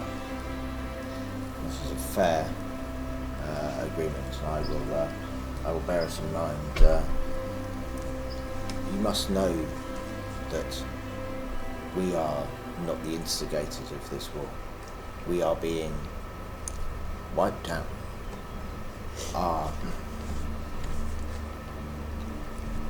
We shared the... Let me just try and read my own handwriting. We shared the power from the Star of Myleth. It helped both of our people. But now that it cannot be accessed, resources in this area are hard to find. We have little food and little water, and this is the star that gave us that. And the drow have decided to take what they need rather than work with us to share it. Am I able to kind of search my historical knowledge for anything related to that? Make history check. Okay, that is a 17. So the Star of Myleth is it's an artifact. It was, for a long time, many thousands of years ago, this was an object which was the central kind of focus of one of the biggest kingdoms that ever existed on the surface. It is a kind of magical focus. Any kind of spell that is cast near it is the effects are multiplied greatly.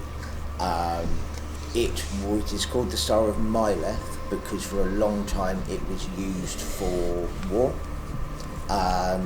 But an incredibly powerful archmage called Myleth, he did many years of research, many years of study on it, and he changed it to be, it will not do harm anymore. So it was used to make this empire prosper because it was used for healing, for food, for water. It was then stolen. It has not been heard of on the surface for thousands of years. It is like a real thing of legend. No one actually believes it ever existed, but clearly it has been in the Underdark being used for a similar thing as it was above. So with the knowledge that at least I have from it, would we know, perhaps who would have taken that, or is that something that we can ask? You wouldn't know who would have stolen it with her 17. Okay. The star of my life, you say? Yes. How long has it been since its disappearance? It has not disappeared. We have lost access to it. It was found long ago, well before my time, in a temple of sorts. We have been using it for many years, sharing it with the drow. We were both prospering from its abilities, but something changed about 5 years ago. The guardians of that temple were activated somehow, and now it is too dangerous for us to go there. Anyone who goes near it is attacked by golems. It is guarded very, very well, and none of us, we are not. The star gave us such bounty and such plenty that we have lost a lot of our fighting ways. Us more so than the drow. That is why we are doing so badly in this conflict. We had almost, accepted that combat wasn't really needed anymore. We have some guards against the creatures down here, but for the most part, we had as much food, water, and kind of healing as we needed. Okay.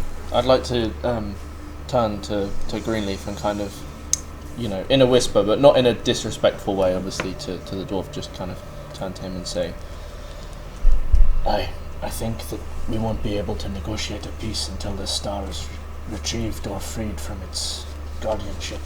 And I think you're right. It's probably our biggest bargaining chip we have.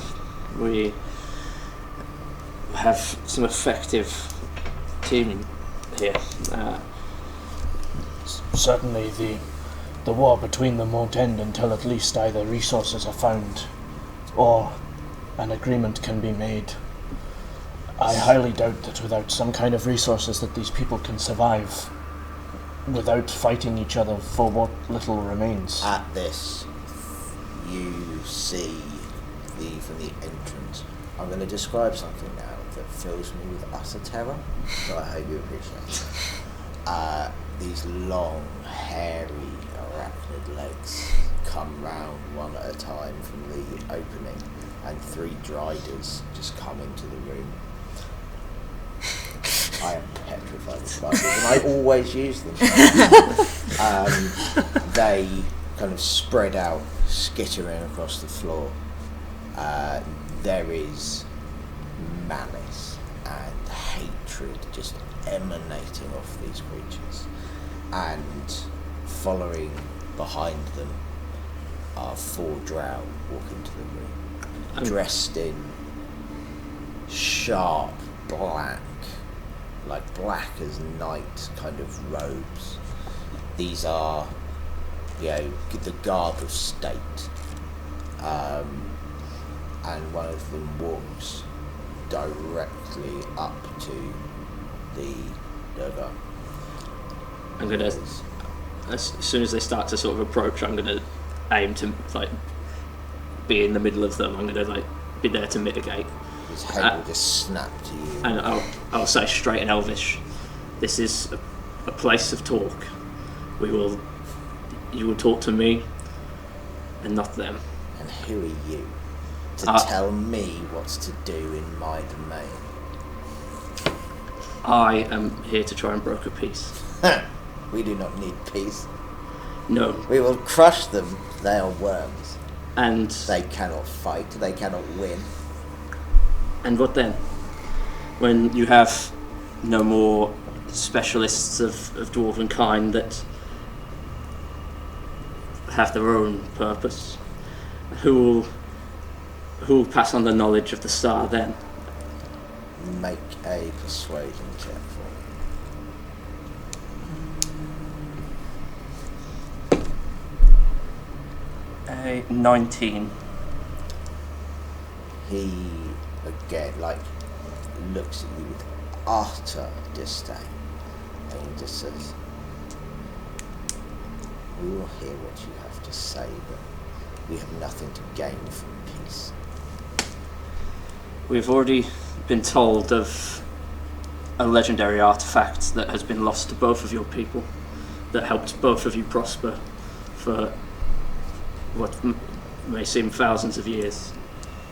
What if we could promise to liberate that with giving you access for both you and the other communities down here? It's something invaluable.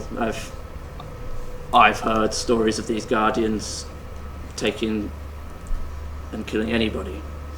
What if we could promise you access again?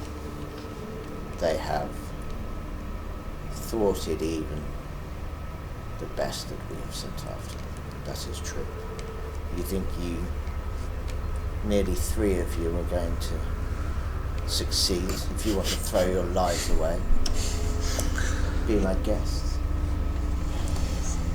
Well, we have access to other members that may not just be in this room right now. So the other 3 are not dead then? The other 2 are not dead then?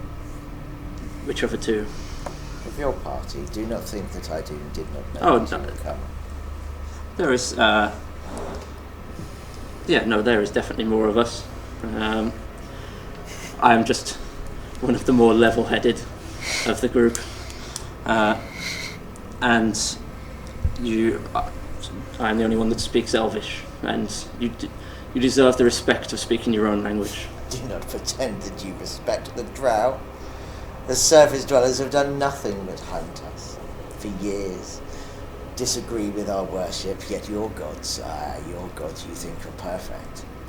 I am not of any religion, and I grew up being... It is a shame that the gold I spent to remove you seems to have been wasted, but if you retrieve the star, then I believe that some peace may be approached. But this will not be equal as it was before. We have shown that we can crush them. At this stage, I just want to look over and kind of make direct eye contact with the drow that's speaking and just say, the only kind of peace that there will be in this situation is a peace of equality. We are not here to negotiate on your behalf or their behalf. We are here to negotiate a peace. What we are proposing is that we will find the Star of Mylath. We will retrieve it from its guardianship and place it into the hands and ownership of a custodian, someone who will use it and provide equally to both parties. If we do this for you, perhaps we can broker a peace in the meantime. And once the star is retrieved, then a more permanent peace can be established. Are you telling him? You're telling him that this is what's going to happen then? I kind of, not exactly telling him, but I'm basically saying this is what we propose is going to happen, and that it'll be pretty difficult to negotiate another position. And I'm also midway through. I'm also looking towards the kind of the Duergar at the same time, as if to say like it doesn't matter.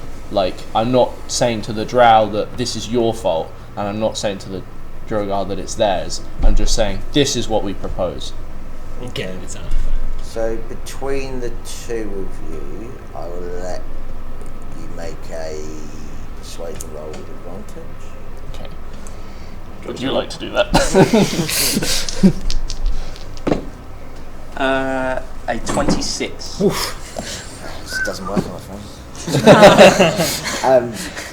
So 27. The Durgar who you've been talking to kind of steps forward and goes, "This would be fair. Now, come," and he turns to address the drow. "Come, Shentoth. There's been so much blood spilled. We were, if not friends, we worked together for the prosperity of both of our people. Please, let this end." I'll just write that name down. Is that him also? Right, he writes it down. Centaur. He's it's smudged on his hand. Like he's reading a name badge. Yeah. Yeah. Hello, my name is. And their name badges at the door that they can take and just stick them on. What did you say his name was though? Because I Shentoth. Shentoth. And Shentoth kind of looks around and he's annoyed that he's persuaded. So he kind of just, "Fine. You go. You try and get this, try and get past the Guardians and you get this star, and if you come back, I will take this offer to my queen. But it is not my say." That is, thank you for your time and your patience. The Guardians that you speak of, do you know any more information about them? You said they beat some of your best men. What sort of Guardians are they?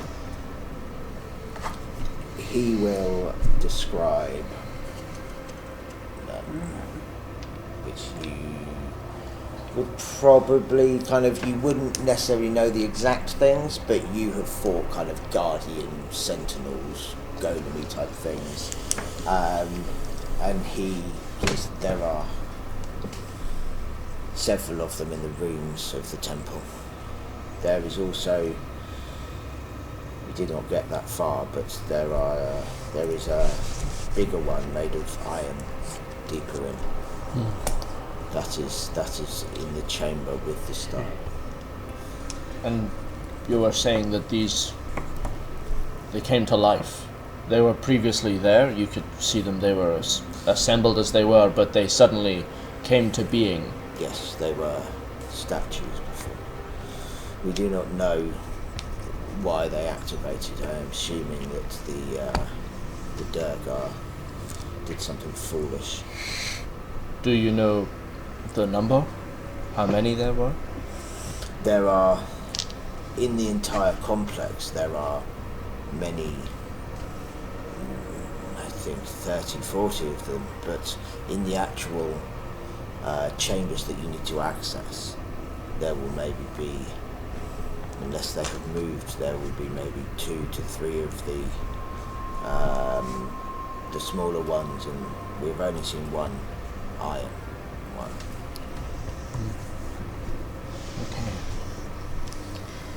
I will nudge Greenleaf and then ask him. Ask he's saying something about the Droga doing something stupid. Can you ask the dwarves if they have any idea why these things came to life? Just wonder if they mess with something, whether we could be unmessed with. I'll turn to the Drugar and say, was anything messed with to activate these golems from your people at all, from your knowledge? We've told Shentoth over and over again that we did nothing. Yes, it was our time at the Star, but we weren't there when we left the last time.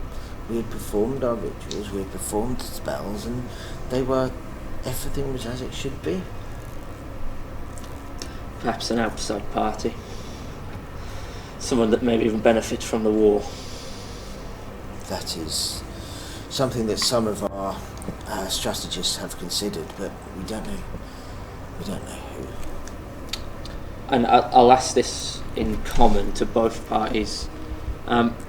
Is anyone else benefiting from this star being unable to be accessed from both of you?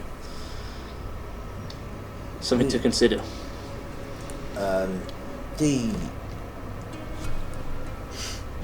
The star provided us with such prosperity that we enveloped a lot of the other smaller kind of groups into our cities because we were doing so well. I do not know who may have. There were some factions that lost power because there was no room for them. But their people are still well cared for and well looked after. But they did lose power. But this was many hundreds of years ago that the last person was factored in. And Shentoth speaks Elvish again. Is you must know something about our cultures. We are a group of racists people. We are a group of people who do fight for power in our own society. We have people fighting for control, fighting for leadership of various guilds and groups within our city. That is how we live. I myself have only been promoted due to this war. But I did not. It was not anyone that we know of within our society. Alright, I think, unless you have anything else to ask, that we've gathered enough information. Perhaps we should make haste to this temple. The sooner, the better for both parties. I would like, before we leave, some assurance that a ceasefire will happen as of this moment. You can count that upon our return, we will obviously provide you with everything as has been said, as per our agreement, if we are to take your word. But also, we expect something in kind, perhaps, to assure that both parties are on board with this. He puts his hands down and fingers a very deadly, very beautiful looking dagger at his side. Plays with the hilt a little bit and looks at the dagger. Says in common, you have 2 hours. And then I guts this little shit. And then he pulls the knife out. This is the blade of my family. This has been with us for longer than any of you have been alive. It is 17 generations in my family. You have my word that I will not do any harm to anyone in this room for 2 hours. Okay, and then I'll gently kind of take in this dagger, and then, I kind of don't know where I would put it, but I'd store it away, and and then I'd basically, obviously it kind of feels like we're kind of dusting towards trying to just appease the drow, but in the way that I'm kind of doing it, I'm just showing respect and just saying, I'll guard this item with my life. If I have your word, And if you then don't, you have I mine. will have your life, do not worry. I don't scoff, but I kind of, in a way that's kind of, almost in a little bit of self-confidence, just to be like, that's not going to be a problem. That's right. The Durgar, I should probably name as well. He is called Brian. Torgon. That's from something. He will say, you have our our word as well. I do not have anything to give, I'm afraid, but we are not the aggressors here. I hope this is. We wish for this peace. And yes, I believe you. Your word is enough. The temple, if you exit this room, and there is a guide on the floor. Follow the carvings along the floor, and it will lead you to the star. Maybe now that was foolish, but I think we have been naive and too comfortable in our wealth of it has come and it has done us harm. We'll try our best to sort this out as soon as we can. For now, let's make haste. So are you all going to stay in this room, or are you going to go? This is one of my They're staying here. All right, okay. I hear you say them. They're staying here. Can we get a pass without trace on you three? It's fine. As soon as I hear they're saying we're staying here, I just drop down. I just like the idea of you slowly sliding. Yeah. And I'm just going to look ahead. I'm not going to look at the parties. I'm just going to slide down. I'm just going to stand on the ground and stand there. I'm going to give a nod to one side, nod to the other, and then move and wait for everyone else to come down. Could you just put some kind of balaclava on Frank as best you can? Oh yeah, you've got to Have you got like a bag you can put? Can't he just pull his, he pulls his hat down? Feel like. What do I have? I'm just imagining, like, as this peace talk draws to a close, you're like, oh god, they're not going. Frank, oh no. just while I've slidden down. Just tell them that they're under our protection. Yeah. Dirty him. Ruffle his hair. You look different now. So I've got some traveller's clothes. Yes. I'm gonna make him get changed. I'm not gonna undress him and dress him myself. I'm gonna make him get changed. Get those off right now. And Take your clothes off. What? For a split second, he's got a little sparkle in his eye, and then he realises how much danger he's in. And then I say, as soon as we get down this rope, you stay behind me and you put your arms out. I'm going to be stacking things on your hands for you to carry out. Okay? Right. And then I'm going to go down the rope, and while I'm waiting for him to come down the rope with these different clothes on, which I'm hoping he's put a hood up, I'm going to get like my hunting trap out, I'm going to get my quarterstaff out, I'm going to get mess kits, rations, rope, tinderbox, any tat I can find in my arms, so that as soon as he comes down and has his hands out, I'm going to give it all of him so that he can sort of hold it up above his face. And say, we're just going to... Gonna face palm and be like, get the lackey boy out of here. I'm very sorry. I'll get him out of here right away and just lead him does, like, out. really awkwardly hold this stuff up in a position that you never would. Just like he's just got a really small tinderbox. He's got all of the other stuff. Yes, and we're gonna walk out of the door and just wait for you to. I'll go turn and say, no, unfortunately we can't get the staff. No, I know exactly what you mean. And then I'll follow along. That went really smoothly.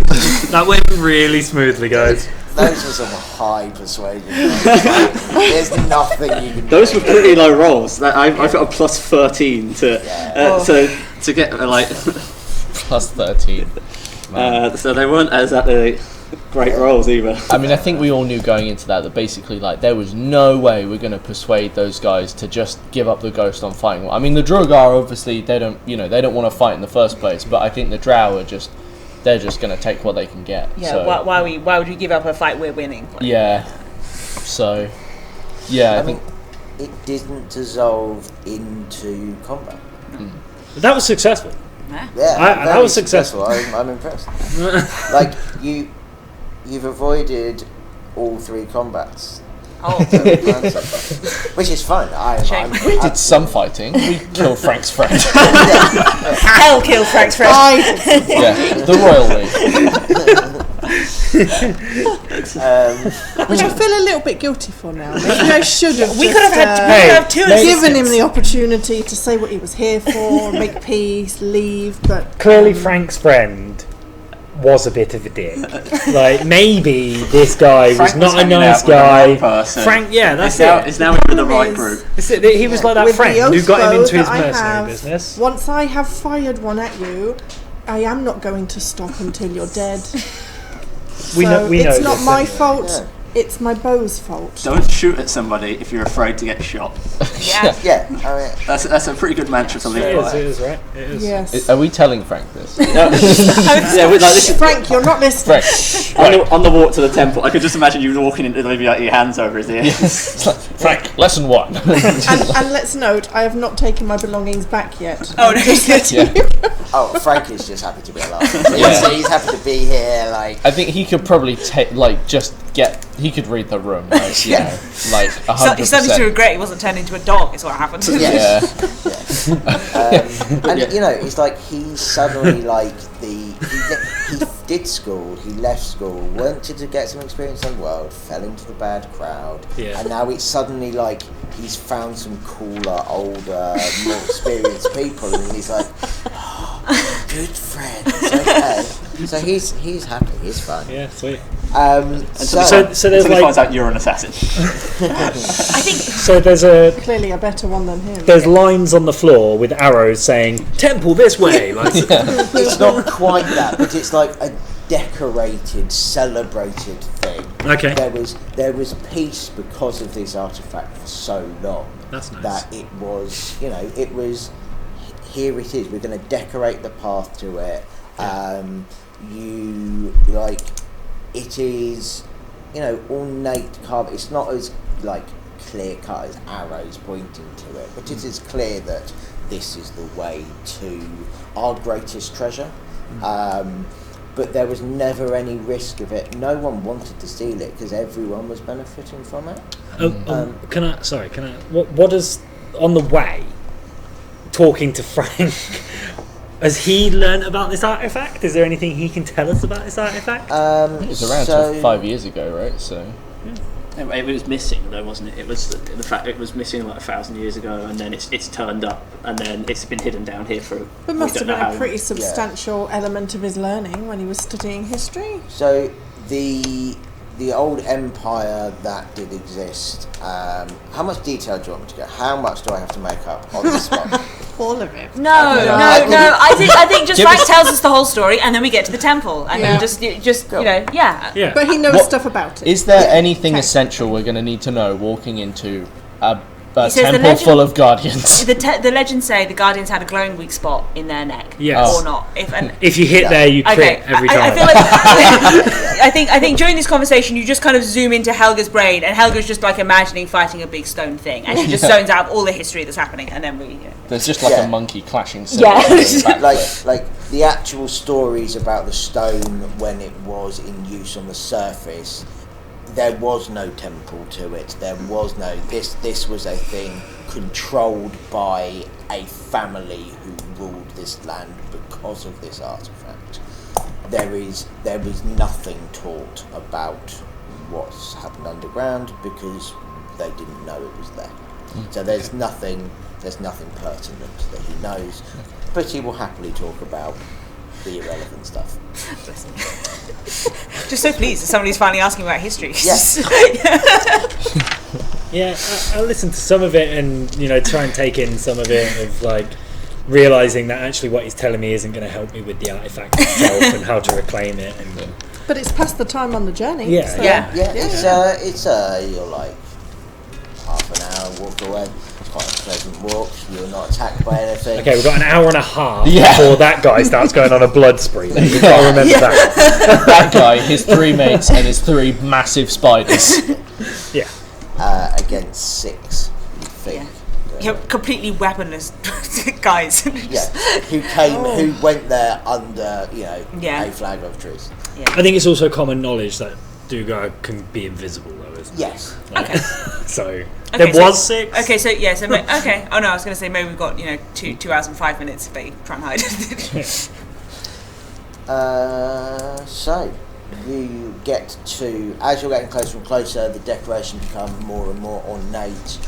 You've got like decorated with, so how like we would tend to decorate things with flowers and garlands and that kind of thing, these decorations are more kind of fungal and kind of root system based.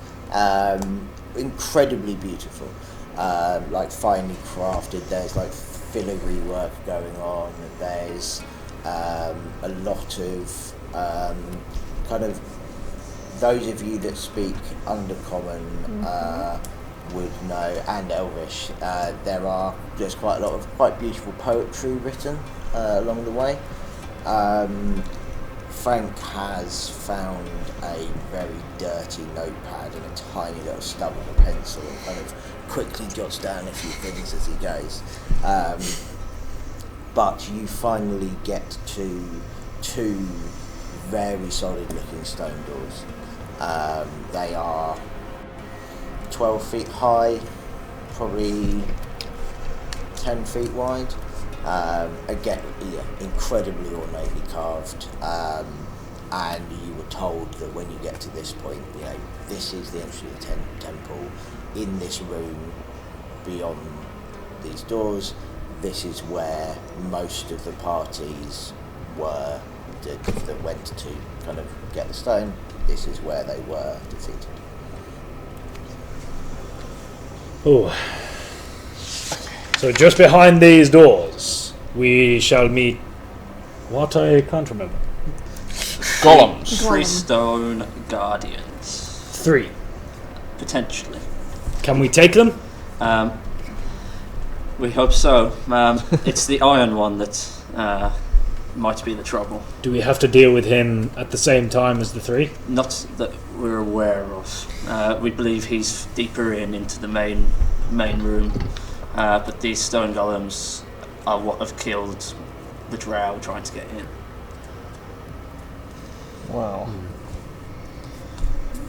Okay, so I'm assuming we're talking amongst ourselves. What's our plan? Do we want to just bust in there and assume it's all guns blazing? All out I've been combat? waiting to blaze my guns all day, so I'm about ready. Well, we have at least 3 killing machines on the team. If you want to go in and negotiate with them, I'll back you right up. I don't know if I speak Guardian. But either way, we'll have to remove them. They are between us and the star. I doubt we're going to be able to move the star, but we could clear these rooms and provide access to it. We will have to approach that anyway, but in Do the we meantime, want to go into the room where we may have to fight all 3, or is there a way that we could draw them out one at a time? What area we stood in now? Is it like a funnel? You're in kind of like it looks like it's a circular kind of carved out cave, and it looks like kind of like a gathering area. There is some like a font in the middle, and you've got quite intricate kind of stonework kind of radiating out from it. So bringing them out here isn't going to help us at all.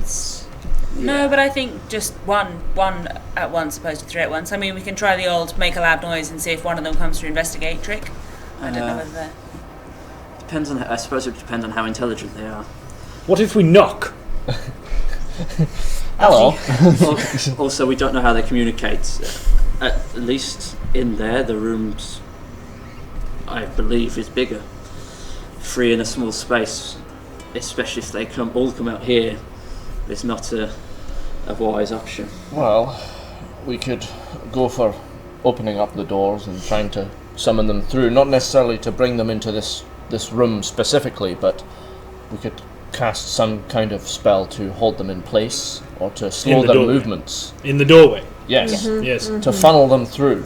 Okay. This is what I was thinking. I think we may stand a better chance at least while we're trying to fight it, be looking at it and trying to figure out if anything is working better than others. I can stand as a blockade in the doors. I'm happy to be up front. I can play bait. No. How wide's the door?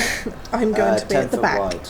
Both two away. doors, or just one 10-foot wide door? The opening is 10 foot wide. You've seen me anyway. You'd know I'd take up that whole area. So, Because essentially what I'm thinking is obviously because I've got black tentacles, as we discussed earlier, it's a 20 by 20 foot square. We could cast that on the far side of the door, and then if they do come towards us, It slows them down. not only does it slow them, it will restrain them if they fail. That's how slow I like. Yeah. Also, the downside to you blocking the door means that those that are hitty can't get in. You mentioned that when we had fought, because we'd kind of fought something similar before as a party. Are we aware of their size and like kind of what their reach is? They would have been kind of described to you by the drow. So they are large, but they wouldn't have mentioned anything about reach. Okay, so they probably mirror in size to Ragnar. I think the one thing we need to establish is Frank. Are you invested in this? Or do you want to just Sit this one Sit out. outside. yes, sit this one out, and I can fine. See what? Do you want me to? How about a sort of a backup, Frank? And I will get out of my pack. I have a glass jar of Kyotum's ointment. If any of us gets very injured, how about you dashing off the sidelines to help? Sure, I have my crossbow as well. Very good. Stay back then, and then Some ranged attacks. and then if any of us get ill, Frank, my man, I keep hitting him up, tapping him on the back, but I keep tapping him, but I imagine it's a lot more forceful. He's not enjoying it. I know I keep doing it. He's going to be sore tomorrow. Oh yeah, but it's all good intentions, genuinely from Ragmek's side. Yeah. I don't he is think that's complete- why he's not saying anything. Yeah. And also, you are he is fangirling. I really hope Yeah. Frank writes some memoirs. I think they'd be really interesting. Dear diary, wow. What a day today! I'm opening the door. Yeah. Okay. Do you want to run, Frank? As you've got his card? I can, yeah. I'm fine with that. Yeah. While you are opening the door, I am stepping back. Yeah. Can we? I'm getting Just as to far.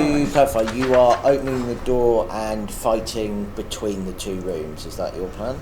Well, as At the moment. At the moment. At the moment. following them. See if they come out to see us. If they don't, we're gonna have to. Let's see if I Yeah. Hi guys, do you want? Just a cup of tea? Hello. Start can't- taunting them. Like. Have you heard about our Lord and Savior? No, it's not The love. door's slammed. Have you heard about our Lord and Saviour law? Rob, if you need stuff to block doorways, you can use the back end of. That's fine.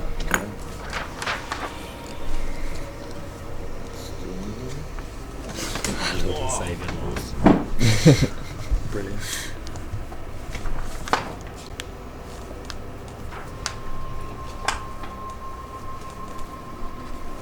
It's like There you go, some.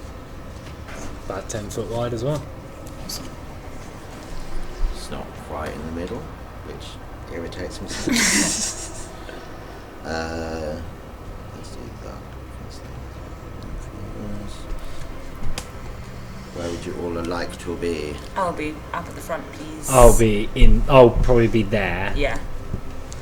I'll be just behind Hang on. Ragmek. Oh, sorry. Who's I'm just Ragmek's with the sword. That's me. you are? Just behind Ragmek. Which is Yeah, that's me. so you, The smallest character. Yes. Yeah, ironically. are you going there? Yeah, I'll be there. That's fine. There, dwarf. Yeah, dwarf up at the front. Yes. There. And then I'll kind of be somewhere semi near the back with Frank. And Near the back. We don't have. Oh, is Frank there? Frank's here. Frank's there, yeah. Frank survived. Good old Frank. Frank, the assassin who lived. Frank's been the That's the highlight name of the day. his autobiography. Yeah. Yeah. The assassin. There you go. So- I mean, I'm happy for stories. That's fine. Okay. So we have. Probably just move up here first. Where's the?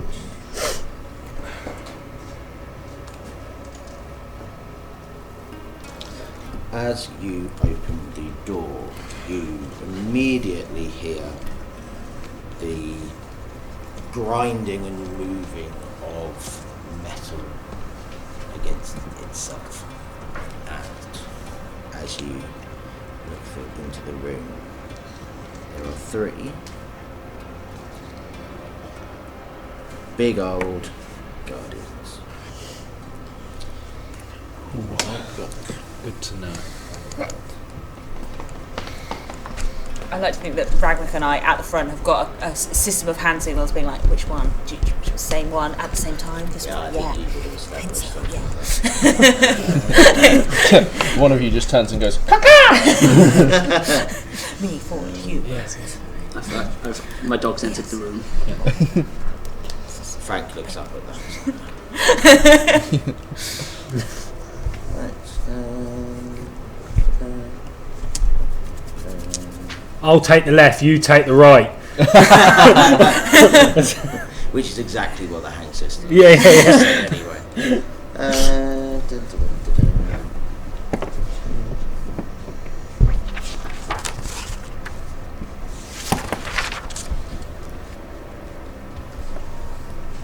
Okay. Would everybody like to roll initiative? And just before the initiative, I turn back to you and say, be ready to cast when they get close enough. aye, well, you can count upon it. What's initiative? Oh, another natural one! Hey, we get it! Ragnak's hand gestures got so complicated that he's like, just hurt his wrist and he's like, oh man. Well, thank God. Who's above 20? Me. 26. I thought you had a lot. You just, the doors crack open, you can just see them straight away, and you're like, I'm ready, let's go. Let's get this over and done with. 20, 19, 18, 17. Me. I've got an 18, sorry. Oh, who's got 18? Sorry. Finn. Finn. Hafthor, whichever one you want. I go by both. 17. Stage. Yeah, Stage. Helga's 17. Yeah. I'm very method. I've been playing Hafthor all week. Yeah. 16, 15, 14, 13. Yes, Hell is 13. I'm lucky I for hope Sam. not. Shit, a 13-year-old shouldn't be added. Frank is like, is she young? Oh, did we? Two. Yeah, just you could. What's Frank got to initiative? Oh yeah, no. Oh, look, So it's dexterity, isn't it? You had the Yeah. dexterity modifier, yeah. So he rolls all right. He's 12. He's not 12. He's rolled a 12. Okay. University education. Somewhere in the middle of the stack. Okay. So, Brain Layford is you by far. I will start this off pulling out my little drum and be like, let's destroy some luck. And I'll whack out a tune and cast Bane on all 3 of them, which is a charisma saving throw of 20. Ooh. The very charismatic. Yes. With a charisma score of 3. No. Sorry, what's the? 20. No. They could not. So they all have Bane. What disadvantage does that give? No, it's Bane is a -D4. D4 to any attack roll that they do, Oh, sweet. or saving throw. It's the opposite of bless. Yeah. It's one of those spells I find a lot of groups forget about. Yeah. And it's so important. Like it'll change the way a whole fight goes. I love it. It's a level 1 spell as well, so Yes. it's super easy. Anything else? I will move my dog up to, which I've put as the cat, but it's a dog. He will move up to this one B. He's invisible, so it doesn't know it's there. But he will bite at this. With advantage. Oh yeah, with advantage because I'm invisible. A 18 to hit. That does hit. 4d8 damage. 1, 2. 48 damage is insane. 4, 5, 13, 16, 17 damage. What type of damage is it? It is.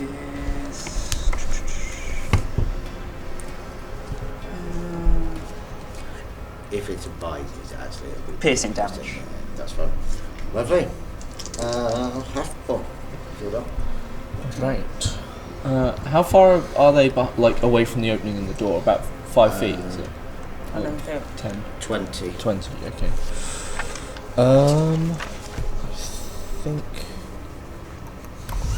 I think I'm going to just hit them straight with a firebolt to kick off with, just because I know what I'm getting from that. Are you going for the same one that the... I think I might as well. Yeah, that makes the most sense. Yep. So that is...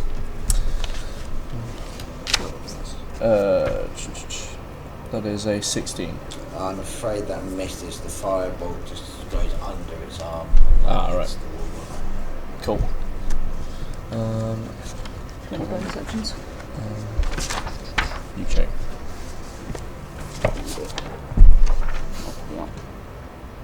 No. Nope. Didn't Okay. think so. Cool. That's me. Okay, Helga. I'm not sure. Okay, so my I'm hoping I can use my echo to move up because I have 25 feet of movement, so I should just be able to get to that. You can reach either. Okay, I'll go for the dog one as well, and I'll just do some hits with my greatsword. So 13 plus 11 is 24 to hit. That does it. Okay, I might just do damage at the end. Okay, so I get 3 attacks. So it's a 19 on the dice, so that's going to hit, and a 19 on the dice again will hit. Very nice. Okay, so that's going to be 2d6 plus 7 for each of those. So that's I get to re-roll 2s on damage dice. I don't know how often I do that. Just says you can re-roll a 1 or a 2, so I'm going to re-roll that 2. I'm going to make it a 3. Fine. So the first one is 5 plus 7, 12 damage. Yep. The second one is 7 plus 7, 14 damage, and the third one. Sorry. I just. Sorry. Then 3 plus 5, 8 plus 7 is 15 damage on the third one. Smack. Smack. And bearing in mind, this is like a 6-foot giant, great sword off of like a 3-foot dwarf. I am 4 foot. Thank you very much. Everyone tends to think dwarves are shorter than they are. Yeah, dwarves dwarves, are 4 to 5 feet. Yeah. They're not Yeah. No. That's basically me. Disrespect. You're above average, dear. I am. Any Taller than the average bonus dwarf. actions? Don't you forget. No, I don't think so. I think maybe as a bonus action, I will move my echo, which I should have picked up some kind of token for. I'm just going to borrow this kind of 74. I'll just move that over to the one on the left, just so someone can have a bit of backup. What's that? Yeah. Sorry, what have you got? Oh, Echo that's like a myself. copy of myself. I mean, so I can attack from there as well Okay. if I wanted to, but Okay. I haven't. Does it give any other advantages? I don't think it does, but I can sometimes put it, throw itself in front of an attack directed at another creature. So if I put it over there, then if somebody attacks, for example, Ragnek, I might be able to help them. Exactly. Yeah. Okay. So that's me. It is now this one's go. It is going to kind of move its head around very slowly and look at you.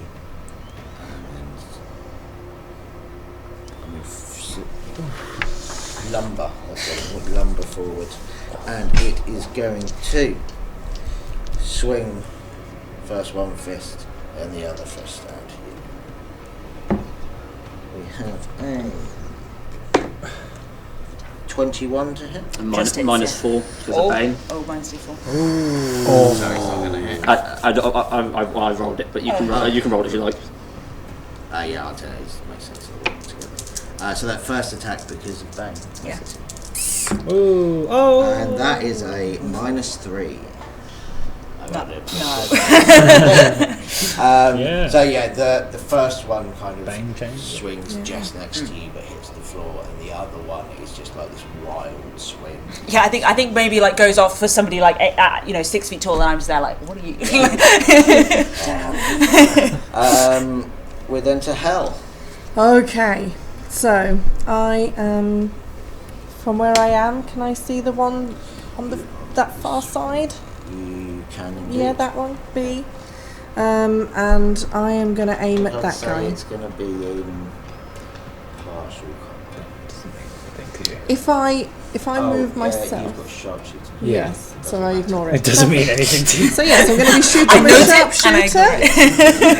I'm also going to put hunter's mark on him. Yep. And as I'm going to pick up my bow to shoot my 3 arrows against it, and I'm going to whisper swift death to those who wronged me towards it, and let's hope I hit as many as before.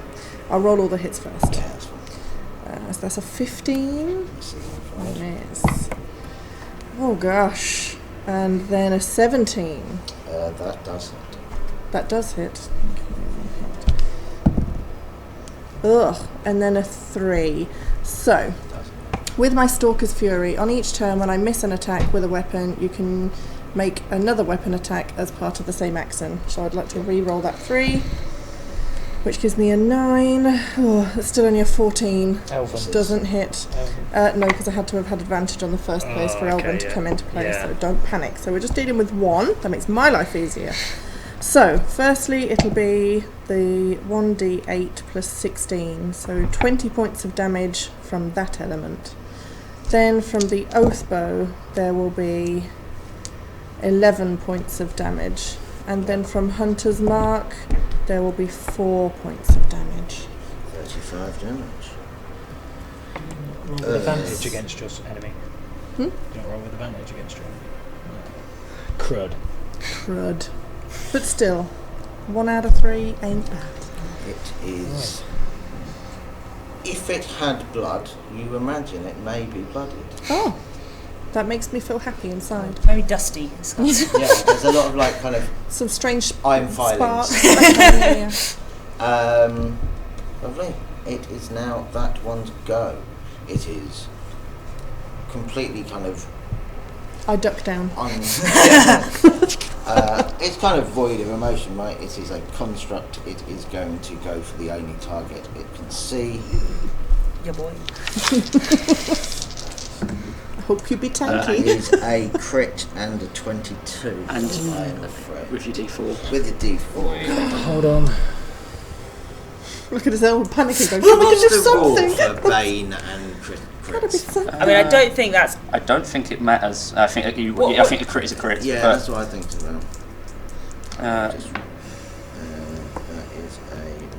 -1 to that, so that's 21. Yes, that still hits. So hits. that's 2 hits. Just 1 second, sorry. How far are you away from me? 25. And then he's 30? Yeah? He's Yeah. 30. Yeah, okay. So he rolled a crit, correct? And he's going to Yeah. try and crit Again. the person. Okay, do that, and then I'm going to do something. So, How menacing. for reference, Spooky. I believe I told you this upstairs. I hope I did. I run crits as max damage plus the. Yeah, no, that's fine. Yeah, Okay. it's all right. I have hit points to burn. I made That to is, get that. that is a dangerous thing I to know. say. Did you say max damage plus what? Plus the dice roll. Okay. That's nice because otherwise you can roll Fair, two. fair. You can roll 2 1s and be like, oh. Yeah. Yeah. Well, that was pointless. Yeah. Let me just double check to find it here. 16. This is where it's like 200 damage. yeah. Oh! No, I got a 1 and a 2. So that's 19 bludgeoning damage off the crit. Yeah. Okay, so with that, I am going to use my reaction, and you see me hit my glaive onto the floor, and a rune that is on this glaive lights up a wonderful colour. It's like kind of like a bluey, and then kind of goes grey, and then you see this cloud of smoke start coming out of the glaive, and it goes over to his arm as he's swinging this punch. And what happens is it's crazy. The smoke grabs a hold of his arm and puts all of that 19 into his friend next to him. Very nice. What is that? Very nice. That is my cloud rune I just did, and when a creature I can see within 30 feet is hit by an attack roll, so you or a creature, I can use my reaction to choose a different creature other than the attacker within 30 feet of you to become the target of the attack instead. Tasty. Very tasty. How often can you do that? Is it once? That was once for that particular move. Fair enough. I had it again years ago. So that was that's just the rune, yeah. And then the other attack that normally hit you Yeah. is 9 bludgeoning damage. No worries. And it is now A's go. Does A know that this is not a real thing? It just says it is a magical translucent grey image of you. So, Do with that what Depends you on will. intelligence. yeah, Noob cyber. Imagine It's noob going cyber. to fine. attack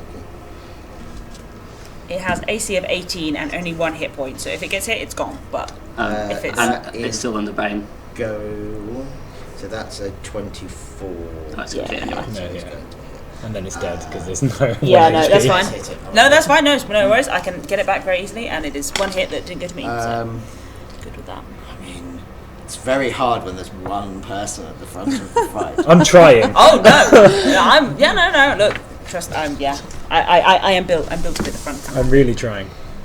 You saved me from 19 damage. I'm not complaining. A 21 again. I keep hitting Yes. your AC. No, that's fine. That is 10 bludgeoning damage. Ah, nice clean maths. Great. No worries. And Ragnarok. Yes. So, I take a couple of steps in, if you wouldn't mind. I did miss out Frank. Oh no! Yeah, don't forget Frank. Go Frank, go Frank Frank. likes doing it. Frank would like to kind of just hold his crossbow out in front of him, even though I imagine he was so sure before about his shots, and now he's kind of like He's shitting a brick. intimidated by how good he is. Like, and I think he's just going to try and shoot one at this guy. Maybe he's not been seen yet as well, and maybe he can shoot it with being hidden, and maybe he uses bonus action to. give me a stealth check for it. To be hidden, because I imagine as an assassin he's Yeah. got a cunning action. So stealth. That's a natural 20. Yes, definitely. Okay. What did Frank go? Now he's like so intimidated. Like, I've got to be good. Yeah. Like, I can't show myself up. He's got a hit now. Excellent. This guy's story is excellent. So you get We all advantage love on the roll. Yes. Oh, yes. Sweet. And then he's gonna shoot his light crossbow. For a. I'm not good at maths, so just bear with me. Right. 23. That does it. Yes. Frank. Yeah, go Frank. He's got special arrows as well, hasn't he? Sorry. 1d8. I'm trying to find a d8. So, yes. 11 points of piercing damage Well done, is taken. Frank. And then apparently he needs to make a constitution saving throw. Or do you not want to do that? Yeah, no. For you can poison. do Yeah, it. yeah, Says sweet, it. okay. 11 points. That's an 8. Yeah, so he fails, and he's going to take 7d6 poison damage. I'm not. I feel like this is. Could I borrow some dice, please? What do you need? Some d6. Oh, D6s, they're already out. I'm really sorry. It's not going to do it. Oh, it's not going to do it. Poor Frank! Could I have... I mean, Frank's made up. Like this was his, his first chance to attack in front of you guys. Yeah. He's done it really well. And he's got also his sneak attack, so he adds 4d6 though. So, Oh, yeah. So can I have 2d6? He was going in, like Frank was really going he in. wants to impress. Yeah. He's impressed me, I can tell you that. It's like he's thinking he might be able to join the party. Like, Yeah. it might be like definitely way out of his league, but that's a little thought in the back of his mind. 11 sneak attack damage. Nice. It's getting a baby. 22 damage is not to be sniffed at. No, not at all. Great showing. Better Joining than, the show. better than the crit. I yell, "Great job, Frank!" with a mouthful of blood. Now it's just... No, no. I take 2 steps forward, not 1 step back. And while I'm walking forward very dramatically, I am chanting. A bit of a show off, aren't you? Yes, I like Ragmek is very in tune with his ways. And Prowess. he's chanting some tunes of giant speak and praying to them because that's who he prays to. And with that, I'm going to become giant using giant's might, which means I become a large creature. As well as that, I have advantage on strength checks and strength saving throws, and 1 on each of my turns. 1 of my attacks with a weapon or an armed strike deals an extra 1d6 because I'm dead. Cool. Is the essence of that. So yeah. It's just like... Yes, there's a very large pole right now, and staying there. Do you know what? I'll go up close so I can leave a bit of room for people to get through the door. Yeah. Just I'll be all up in his face, even with the glaive. And yeah, then I'm going to make 2 attacks with my glaive. Lovely. Now, please. So 1 attack. I've not got bless or anything, have I? No. So that's 24 to hit. That does hit. Okay, sweet. Shall I do the second attack and then Yeah, figure it that's out? Yeah. And then a 26 to hit. Both hit. Okay. So I'm going to roll an extra d6 as part of the damage because I'm giant, because it can only happen on 1 attack anyway. So 1d6. What time is it? I think we've got like 5 minutes. Yeah, we're at 53. Oh. 2053. Okay. Sweet, so I'll roll these real quick. 3, 6, 12 points of slashing damage from my glaive. That is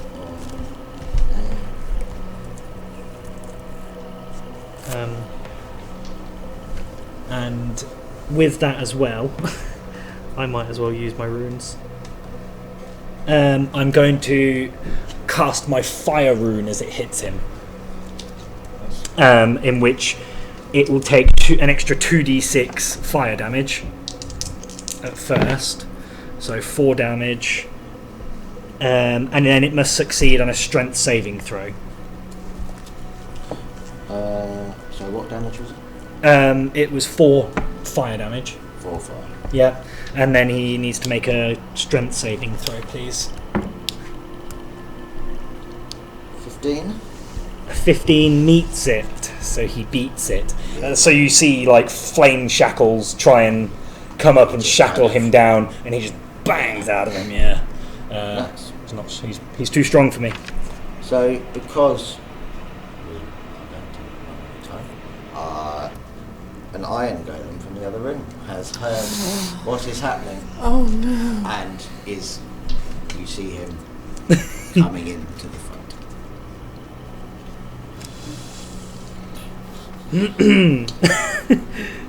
However, we have passed his initiative. Sorry, how do you finish your turn? Yes, bonus action and action. I think I've done enough. So we are back to the top of the round.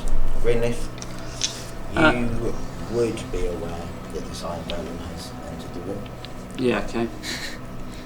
If only by Hell yelling, "Oh shit! What the hell?" I'm gonna take 2 steps forward and 1 to the right, just so I can see get a little bit of a better view. Can I remember which one attacked first? What's your intelligence? 14. Yeah, it was C that attacked first. I will I will look at him while playing a little beat on my drum. I'd be like, well, my rock collection isn't that great, but it has such sentimental value. And cast Tasha's hideous laugher at him. I'm hideously laughing. Yeah. Which is a wisdom save of 20. So is this at the iron? This is at sea. At sea, sorry. Yes. It's with Bane as well, so it's -4. I mean, he does not pass. So yeah, he is currently incapacitated on the floor, prone, laughing as best as a stone. He is not laughing, but there is something in the magical makeup that is just he is incapacitated.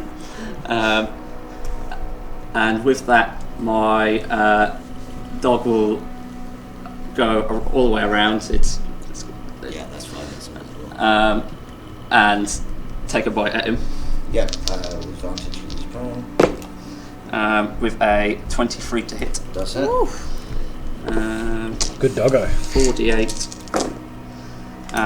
which is 12, 14, 16 piercing damage.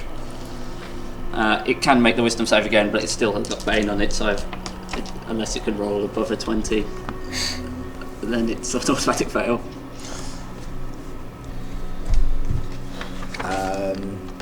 Is that, sorry, at the end of its... Whenever it takes damage, or at the end of its turn, but it's still under the effect of Bane.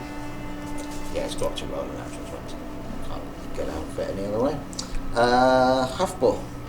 So what's the overlap on these guys? If we put you are... There is one here. Yep. One here. Yep. Prone. And one here. Okay. If that So is clear.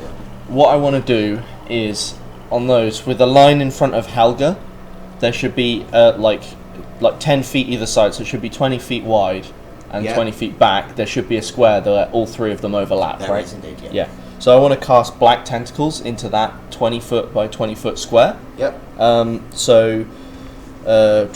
If they enter the area or start the turn there, they'd make a dex saving throw or take 3d6 bludgeoning damage and be restrained until the spell ends. What's the save DC? The save DC is 17. Cool. The dexterous golems. Oh yeah, that's the plan. Yeah, I've managed to put you against enemies that are just useless against your abilities. Hopefully you'll finish it quick too. So lovely. that's my action. Or what are they? Yeah, that's probably. Unless you want to move anywhere. Yeah, I mean, I think to be honest, I might take a step up so that I'm just back and to the left of Greenleaf. So Oh no, that's me. that's Greenleaf. So I'm just directly behind him, the black with the little flame. Yeah, and then just one step to the left. just you want to get a good view. Yeah, so I've got a good enough view, and I'm kind of in the doorway, but I'm not like level with him. Yeah. So yeah, it's 3d6 bludgeoning. But do they take it on their turn though? Huh? Or is it, no, yeah, I guess it's when it. Oh yeah, it's it's dex throw or take 3d6 bludgeoning and be restrained, and then at the start of their Turn. Oh, yeah. turn they can also take it. So that is 13. Oh, you're doing it for each. Only do it once. Yeah, just Okay. do just do it 13. 13 for, Yeah. for all three of them then. Unless they pass the dex save, which I'm guessing they do. Yeah, well I think that probably their dex is minus if anything. It's end with Bane. Yeah, yeah, Good. What was it? Sorry, 12. 13. yeah. So they all take 13 damage. Actually, Bane has dropped. Oh. How come? I'm concentrating on a different spell. Okay. Lovely. Helga. I will take attacks on the one that is prone if I get advantage. Great. Okay, that's an 18 plus 11 will hit, so that's one hit. Ooh, so 4 plus 11, 15, so probably won't. That does not, I'm afraid. And the last one is a 10 plus 11, 21. That does it. Okay, so I've got 2 hits, so that is 8 plus 7, 15 on the first one. And then 6 plus 2, 8 plus 7 again, 15, so 30 damage altogether. and as my bonus action, I will bring back my echo, and I will I can manifest it up to 30 feet away from me. So I might just put it back. I will sort of conjure it next to Habthor and behind Greenleaf, just as a if I'm feeling the heat a bit too much. Yeah, that's fine. Right. Yeah, that's me. It is C who is incapacitated, so it's just going to go straight to the save. Which one's this? This is 20 wisdom save. no. The wise old golem. Needs to roll a crit for that. And then it's the start of its turn, isn't it? Oh. So Yeah. it also needs to Oh, it is the start of the turn, so it needs to make a dex save. It can't because it's incapacitated. Oh, it can't because it's incapacitated. It's an automatic pressure. It's almost as if you guys have 3d6 worked if together. That works really well, doesn't it, actually? that is And it's restrained. 14 damage. Lovely. It then now can make another save because it took damage, but it's rolling natural It's 20. got to roll. I can see the 20 on the other side. This poor guy. I mean, Always feel bad for luckily, it's not like a feeling sentient creature. Yeah. No. You know. Yeah, Don't this have one You mean it's doesn't not even apply. finding it funny? Yeah, it's just can't operate. Help. So I'm still going to be attacking B, which has Hunter's Mark over it. Yeah. Both attacks are going to be with Sharpshooter. I'll see if they hit. Good lord, no. So 12. No, that one fails. Oh, and even worse. That'll be just a 10. So no, I do not. I will stay where I am. Strange. Yeah, it is strange. Bonus action, anything? No, I don't really. No, Hunter's Mark. Don't tamper with it. You can still use your bonus action for something else. Yeah, I know, but I don't No? want to. Okay, No. fair enough. It is B's go. B is, of course, going to hit Holger. That is a 14 and a 25. 25 hits. Is 14 bludgeoning damage. And don't forget a dex throw Oh. for its... And yeah, that is going to fail, so you do your... Is it restrained? Yeah, it's This one restrained. isn't. That is restrained, isn't I it? thought all three of the ones up at the front there by Helga are all... Yeah, they all class as restrained with black tentacles. Yeah, so just it fails it. So yeah, what, 5, 3, 8... I'm more mean for the how does it affect 9. punching? I can take the punch. I guess don't even worry about it. I kind of like it. I can see the tentacles go. Don't bind down their arms. So- Make it a good fight. You guys get advantage on all of your attacks, and they have disadvantage on all of theirs. Cool. Okay. I would have missed you. Oh, okay. I'll go back. How much damage was that? 9. B. These tentacles, guys.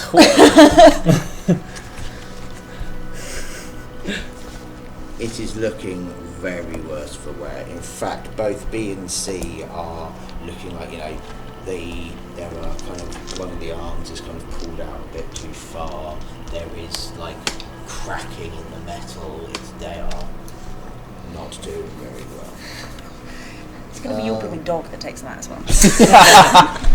It is A's go. So A is going to take your damage. That is 11. It is then going to try and attack with disadvantage. That is going to miss, and the second attack is going to miss. It is then Ragmak's go. Oh, no, it's not. No, it's It's Frank's. Frank's go. And the Iron Then Golem. it's the Iron Golem. yeah. Oh. Okay, Frank, you're up, buddy. Come on, get rid of one Right. of these ones, Frank. I want him to again probably stay hidden. Hopefully, he still is. Like, Yeah, I mean, you can make as his bonus action. He Yeah. can try. Doesn't and he Yeah. get advantage anyway? Because they're restrained. Yeah, he does. Yes. Actually. Just. Yeah. You get advantage anyway. oh, okay. I get advantage anyway. Okay, sweet. So I'll get the one that's the one that's prone. Shoot that with the. You would Cosplay. get only a normal roll against it because it's prone. which gives disadvantage on ranged attack. Okay, yeah. So you get sure. advantage, normal, advantage. Yes. And I still get my sneak attack because somebody else is within 5 feet as well. Yeah, so it depends which. If with this one, you've Yes. got advantage and sneak. This one, you've got normal attack and sneak. Yeah. Okay, so I'll go for A. Cool. Makes sense to roll with the advantage. Cocked. You've got advantage cause, on B as well because it'd be prone. That also No, wasn't a we just had this D20. there. So, Oh, yeah. okay. Are you saying that's cocked? The prone infers disadvantage from a ranged attack. Yes. Oh, ranged attack, Yeah. sorry. I didn't Yes, Cocked. Yeah. 11 plus 6 is 17 to hit. It hits. There we go. Very nice. So it will be. What's his attack? 1d6 plus 3 is 1. So 4 points of. Oh no, it's a 1d8. I've read the short sword, not the long sword. Do apologise. So that's 6 plus 3 is 9. 9 points of piercing damage from the bow, and then can I have 2d6? Please? Help yourself. Thank you. Then for the sneak attack. Oh, that's 3 6s.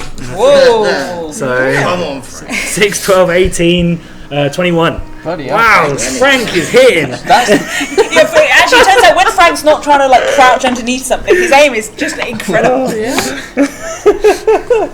I mean, these things are just, you have completely removed them from any kind of You've shut them down wonderfully. How to break an encounter. However, it is now the Iron Golem's turn. Oh. The Iron Golem Shit. is going to... What's your constitution like? Good. It's past 9 o'clock, I can swear. Yeah. Is that how it works? Yeah, plus 8. He's going to come Probably round kill next all 3 of them in one turn. But Right. hit you. Next to me. Yes. And Okay. He's going to...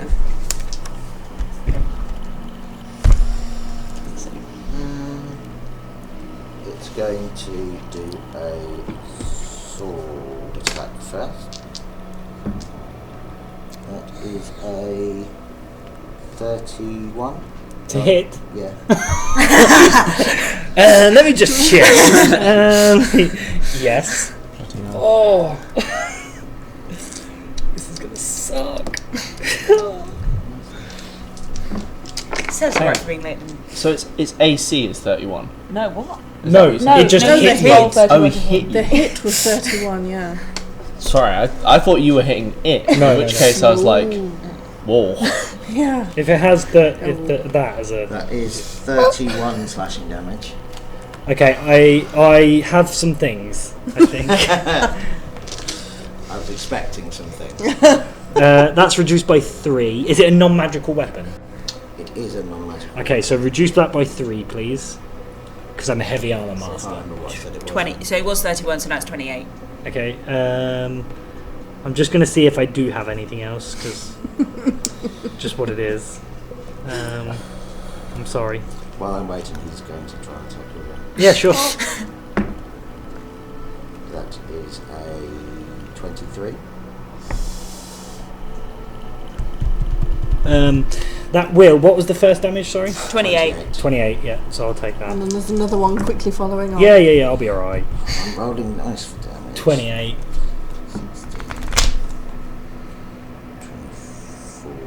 31. 31 damage. Yeah, back down to 28. So Okay. he's done 28 twice. Wow, he's done good. We go, well done, Frank! Well done, Iron Golem!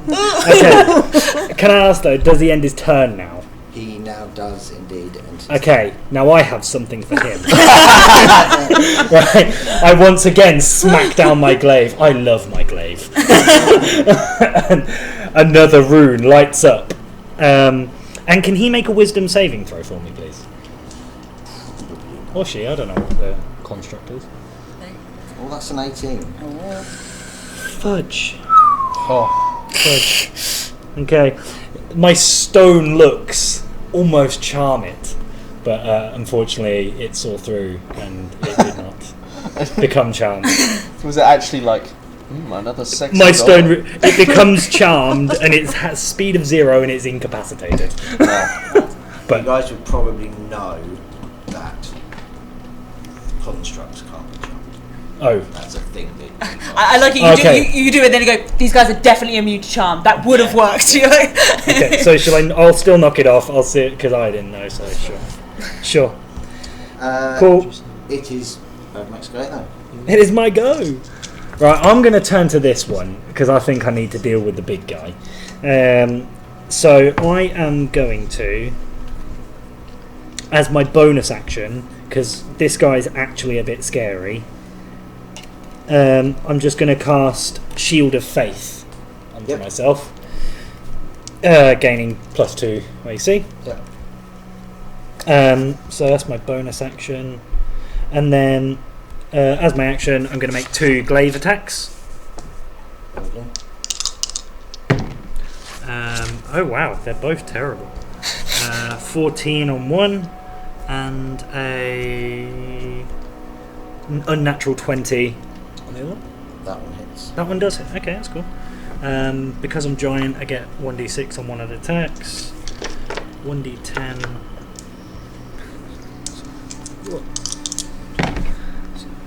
10 plus 8, so I think 18 points of slashing damage to him. It is a magical sword. Yeah, that's cool. So, yeah. And then I think that's everything I can do. So. Wunderbar. Thank you. So we are back round to Greenleaf. I would like to cast Polymorph, please, onto the Iron Giant. Wisdom saving throw. I was expecting. We had a conversation upstairs like, do you know what tokens I could use when I polymorph? I would like to turn him into a little tiny spider. I do not want to deal with him right now. We rolled a 7. Yeah, he's a little tiny spider now. We can deal with him, and I'll just say to the others, deal with the others first. we can scoop this one out, put it in a cup, and take it out. we have Throw it out the window. I mean, we have an hour. You genuinely don't now need to deal with it. Yeah. We have an hour. Fantastic. We can do something else. Maybe you and I should have just cast Polymorph on all of them. Just stood on Just them. shoot Squish, them out. squish, squish, done. And I will take they turn a back. step out because I want to protect my concentration now. Which is... No, I'm in the front. Yeah, that one. And then... Do you want to go a bit further back? Yeah, I'll take one more. just stand next to Frank, like. I'm just like, my job's done. He's there with his crossbow shaking. He's just like, I just don't... Doesn't understand. Doesn't understand fighting anymore. Thought he was really good. He is really good. He's a CR8. He's one of the best fighters in this land. And... We've just schooled we've just taught him a new lesson. Showing him the way. I will get my dog to attack the one that's down. Yeah. With a 17 to hit. Yeah. For 8, 16, 17 piercing damage. 17. It's not looking like these things are falling paper. We are going then. I'm hoping that what I'm going to do is, so the kind of black pit of writhing tentacles that are currently holding the other 3 golems down, I'm going to cast a fireball straight into the middle of it, so that the ones that are currently sat there will just hopefully burn. Don't get the spider. You're gonna, be Oh, very how careful. big- No, how big's the there? spiders on that far left Spider's side. next to me. So it's basically for a fireball starting in front of you and going forward by 20 feet. So it's like off to your side, so you're not. Oh, that's right. It's That's not right. going to touch You you. will hit the dog. The dog's invulnerable to all damage and And probably will hit me, but I can take it. Yeah, no animal abuse here. Only dwarf abuse. No. It's cast. So Oh, I you've had got cast. No, I had cast the pit in front of you. Oh, okay. So Yeah, you're not perfect. affected It's the by same the one. pit. So Go, I'm just yeah. casting it into the middle, and it's the same Fine, no radius. dwarf abuse. So so it's 8d8. They fail their 8d8 if they fail a dex, and they're probably going to fail a dex. So that is. What? There's a d6. Huh? Sorry. You just said 8d8, didn't you? No, sorry, 8d6. Okay. Yeah, Oh, sorry, that's my bad. Oh no, sorry, no. I got. Sorry. So that's 13. 11. So that's 24. Yeah. And then just 2 more. And plus 11. So that's 35. 35 damage on all 3 of them, please. Lovely. All 3 of them just melt. All 3 of them. Yeah. Yeah, You had kind of brought them up quite equally. Yeah. They're all within kind of 10 damage of each other. Nice. Beautiful. Yeah. And I turn around to Frank with my beard just very slightly singed and go, that's how we do it, Frank! Frank is just like, Like a bunch of football hooligans around Frank, like, oh, and raise him up on a shoulder. Where's the spider? Yeah, don't miss I've ran in with a jar, like, Yeah. they're all partying, I'm like, I'm worried he's going to step on the spider, like, oh my god. Yeah. I mean, look, we're slightly over time. That thing is a spider for an hour. You guys can absolutely walk into the next room, and you walk in, and there is Nope. Steady. just so excited for Frank. Oh, I know. What a guy. I do hope Stole Frank the stays show. with us forever Oh, now. He's yeah. now an honorary member of the group. He is welcome. Fine with that. Yeah. He is welcome anytime. In fact, So he can you- tag along. So you guys walk into the next room, and you have the most incredible kind of floating, oscillating orange and purple orb just rotating in the centre of this room. The magical power emanating of it is more than anything any of you have ever felt. Can you give me a quick Arcana check? I'm assuming it's you. Yeah, I mean, that is 14 plus 9, so 23. You would know that you don't want to touch this with your flesh, but the wrapping it in something would make it kind of safe, which I'm assuming you do so. Mm-hmm. And you kind of gather it and take it back to the meeting room. And how would you like to deal with this conversation? I leave it to the 2 talkers and stand. Yeah, I think if you let Ryback and I handle it, we're just going to carry it on our shoulders, go whoa. So if you want to have any more tactical, It'll get dropped. I feel like I'd be holding it though, maybe because it's be- massive, I guess. And I'm pretty good. good at holding a heavy thing. So. I'm Ragmek. I can hold it. They call him Ragmek the really Holder. heavy things. So yeah, go on. How do you guys want to approach this conversation? How long did it take us to travel back? About half an hour. I've still got the spider. Wait, you didn't think to leave the spider there in the jar? Oh no, I brought the jar with me. It's going to leave us on a lovely. It's going to help to broke a piece. We've got an Iron Golem hand grenade. Go on. So, I will walk into the room with obviously these guys holding the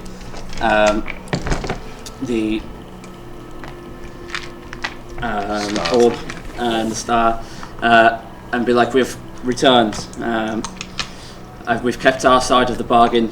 Do you promise to keep yours? And while you say this, I also draw out the dagger that was given to me, you know, as a symbol of keeping promises. And you throw it. We can. Jam it between his eyes. We will sit down and talk now. Yes. You will.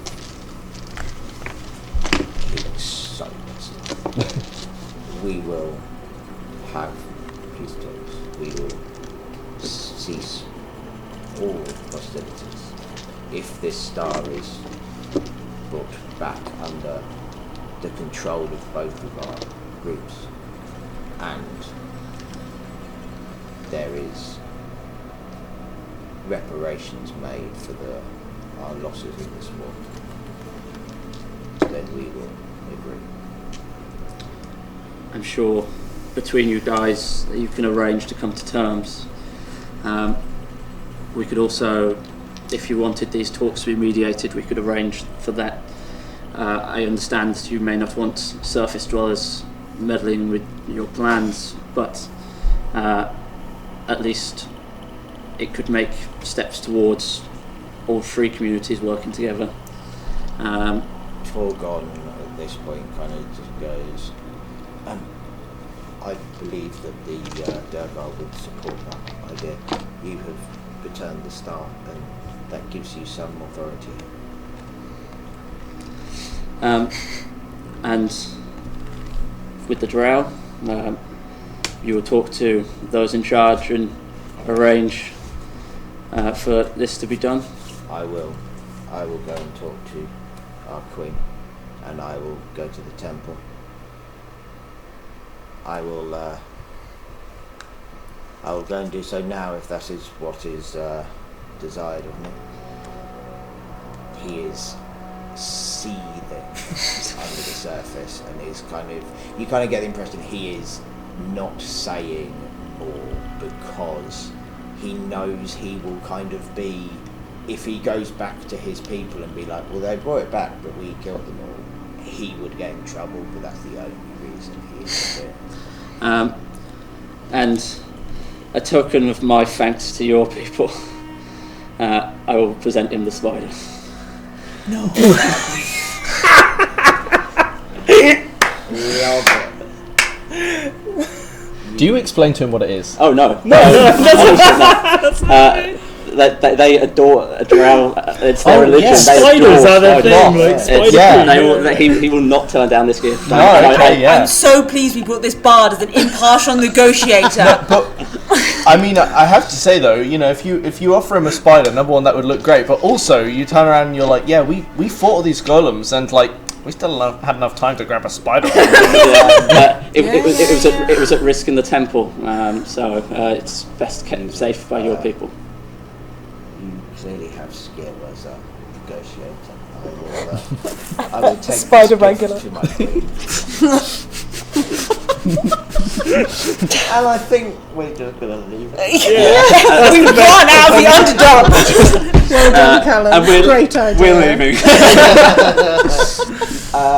Frank has had the best day of his life. And he is kind of like, Honorary member. he will happily like follow you guys around now. Yeah. He loves it. He's Yeah. so Congratulations, Frank. Frank. So I think, Well done. Thor, did you have something to say on... I mean, I was going to Frank? suggest that. I mean, we said that there would be like an impartial party to act between the two. Oh, does Frank? Frank, he's a historian. He's knowledgeable. He's qualified. You know, and he's seen everything that we've done. After you what know. I've just done, I cannot leave Frank. We